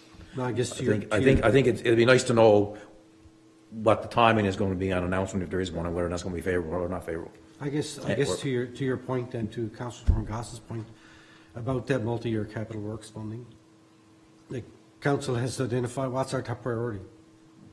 To me, I don't know what is a bigger priority than water. There isn't one. So, you know, there is none. So, to me, that's, you know, we've done a lot of stuff over the last number of years in terms of roads. Like, we could do more, we could always do more, and we, you know, we're going to do some sidewalks and we're doing some other things, but to me, like, water is, got to be our priority. You know, it is our priority, but it has to be our priority, I guess, in terms of looking for funding. I know that the wastewater has to be done too, but if I'm asked the question, do I spend $10 million on wastewater or $10 million on drinking water? I know where the answer is going to be for me, pretty easy. Mayor. On drinking water first. Yeah, I agree, and I think, you know, back to the discussion with the multi-capital works funding, but there's also the doubling of the gas tax this year, and so there's a lot of different pieces here to that discussion. And I do feel that it's very important for us to get that capital works discussion in maybe our next committee of the whole, if we could look at that, because water is absolutely a top priority. Clean drinking water for residents, it has to be. And to Councillor Pollard's point, which is a very valid one, if we have an indication of where it may go, then it gives us the ability to look at what resources and options we have available to us to look at that issue. So I think that's a great point. And I think the sooner that we can have a conversation about that, the better. Yeah, because it'd be, you know, it'd be kind of ironic, or I don't know, if we had a deadline for this multi-year money and it's your big spend for the next 2 years, and we weren't sure about where we were going with our water, and we didn't put in an application, or if we did, and they said, well, they already got an application in for that, you can't put it in, and then find out a week later you were turned down, you know, that'd kind of really be, that'd be a pretty big kick in the guts, I think. But anyway, we'll do our best, we'll figure it out, we'll have a chat about it, find out what our top priority is, and go from there. All right. That though, it'd be nice if we could find out from MHA Wall, where are we standing in process for that approval process, right? I will send him an email tomorrow and ask him that very question. Actually, you send me an email and I'll send it to him. Because you got all the questions that you want to ask. All right, Jack Byrne, Deputy Mayor. No update right now. Okay. Northeast Avalon Joint Council. No, we had our meeting last week, and we had, I guess the person that we had come in was Darrell Lane and Newfoundland Community Cleanups, and talked about everybody getting out and doing everybody getting out and doing their little bit, and if each person did that, the difference. Yep. So he's agreed to come down and next Saturday, and a couple of people that he have with him to help us out. So. Okay, All sounds good. good. Excellent. RNC, I don't have an update. I got to check with them to find out when our next meeting is going to be. I did have a call from, I had a call from somebody the other day asking about the last time that we met with the pipe down people. Ralph is part of that group, and when we met with the Minister Studley was there, and we were looking for some direction. We were hoping there was going to be changes coming to the Highway Traffic Act to allow for easier ticketing of loud white vehicles. And it was my understanding from that meeting that that was in the process, so I haven't heard anything back yet, but I did have a question from somebody, so that's the answer to that question, that we're waiting to hear back and see where it goes. I just know that sometimes people, they get the impression that the town can make these fines in terms of loud pipes, but we don't have no authority to make any kind of Highway Traffic Act convictions other than parking, which we're allowed to do, but moving violations is outside of our jurisdiction. Torbay Volunteer Fire Department, Councillor Martin's not here, but the minutes are attached. UMC Committee, I got no update, no notice of motion, new business, Deputy Mayor. Thank you, Your Worship. I'd like to, extend a congratulations to MNL. The symposium and the AGM went off quite well. I'd also like to extend congratulations to the new board members. Councillor Neary is the person who's taking my position, and I've every confidence that they're going to be a fabulous board, and she's going to be amazing in that role. I'd also like to thank FCM President Garth Frizzle. He was fabulous in his role and will be fabulous as past chair.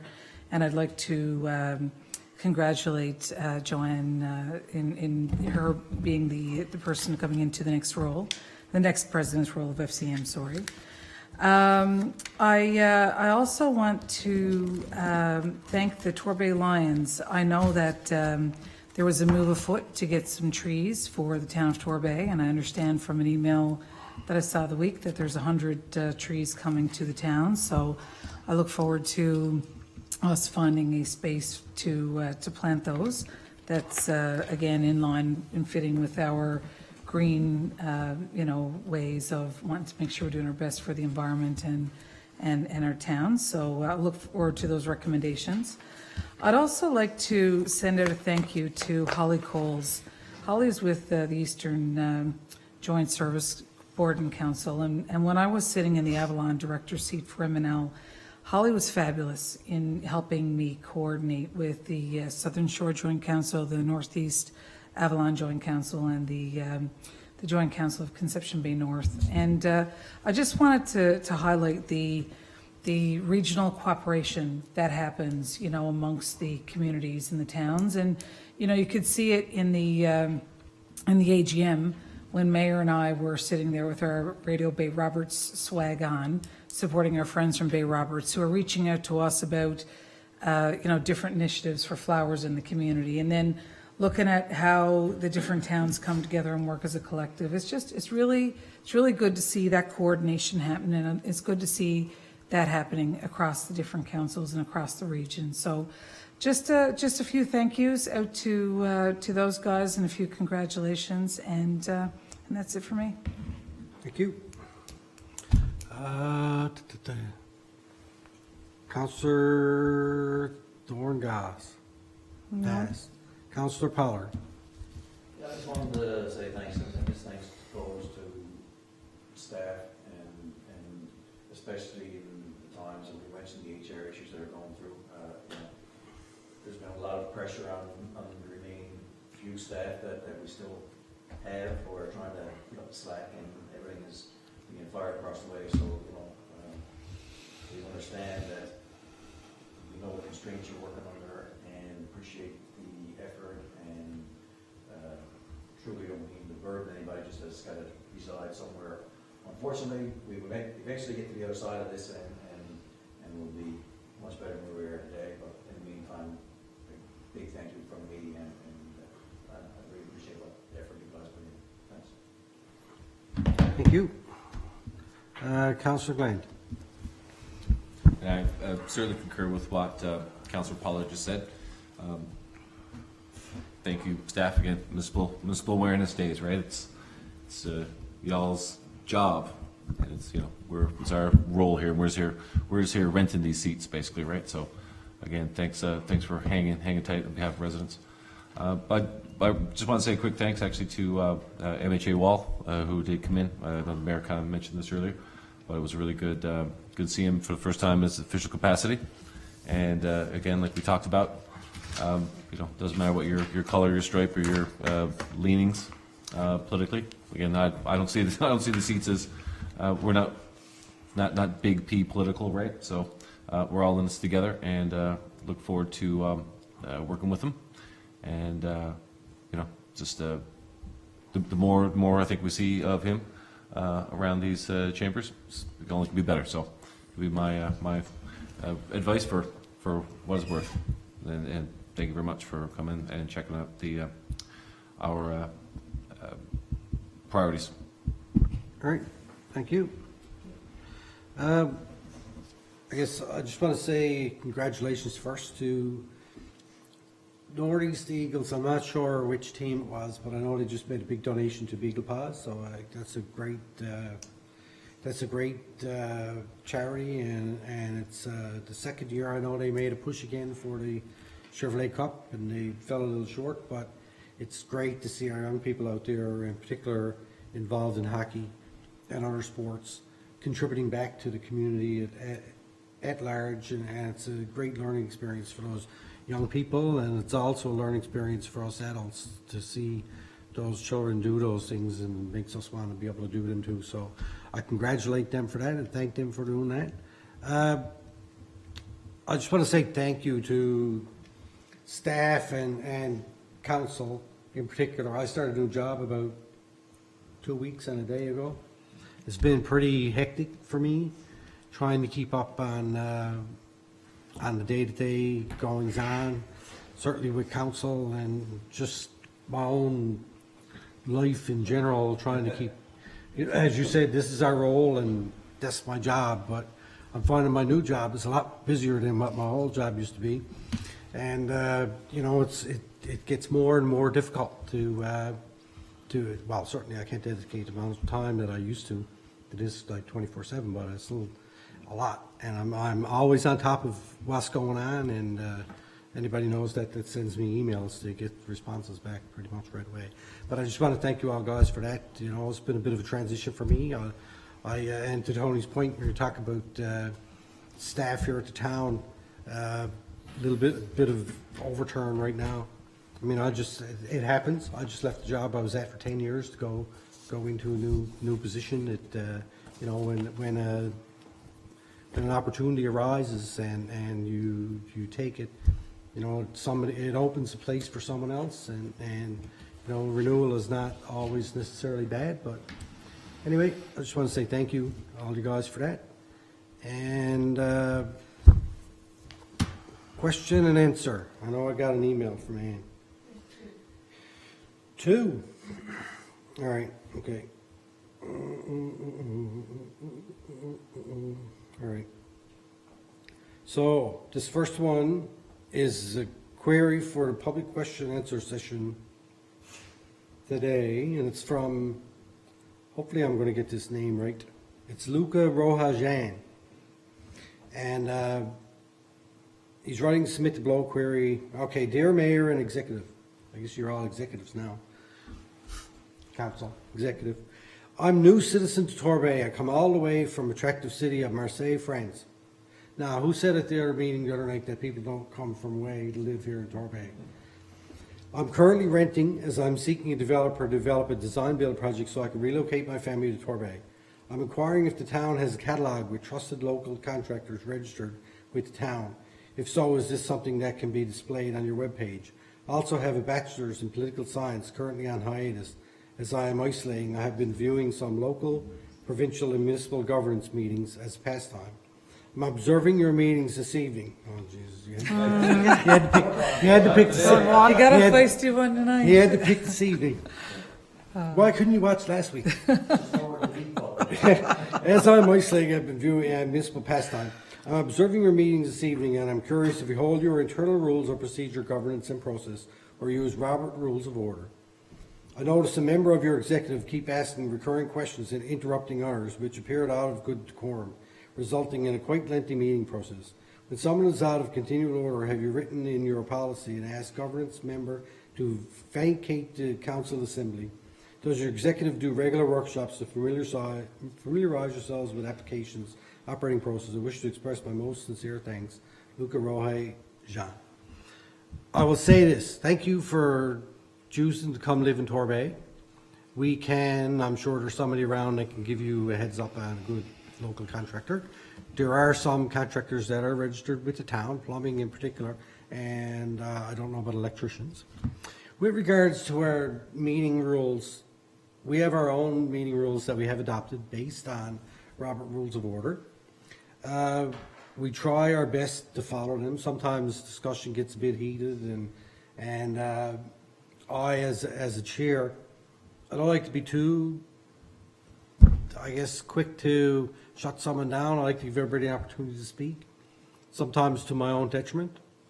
And tonight might have been one of those cases, but you know, we try our best. To your point about do we do regular workshops to familiarize ourselves with the operating process? Probably not often enough. Maybe that's something that we should be looking at, maybe at least on a biannual basis. We do it when council is first elected. It's probably something that we should do a refresher on after a couple of years. But anyway, thank you for your question, and I hope you enjoy living in town of Torbay. I have another question from Paula Lancaster about the flying shale, about Evanger's email in the first. Oh, Paula just snuck it in there. You're only supposed to ask questions about what happened at the council meeting, but I'll let this one go. So, Evan is one of 3 geologists living in Torbay who met with town officials and staff and alerted the town of the issue of coastal erosion in the area in 2007. Engineered solutions to coastal erosion are generally very expensive and often ineffective. The town should not take any responsibility for managing coastal erosion or flying rocks in this area. It is a natural and unavoidable characteristic of the location. Evan provided his phone number. To anyone interested in Evanger's full email, I believe they can view the town's information package for upcoming in 2 weeks. Thank you, Paula. Yes, Paula, I agree completely with Evan. Thank you. Now, where are we? Our next public council meeting will be May 31st, 2021, here, 6:30 at the Town of Torbay Council Chambers. And with that, I would entertain a motion to adjourn, please. So moved.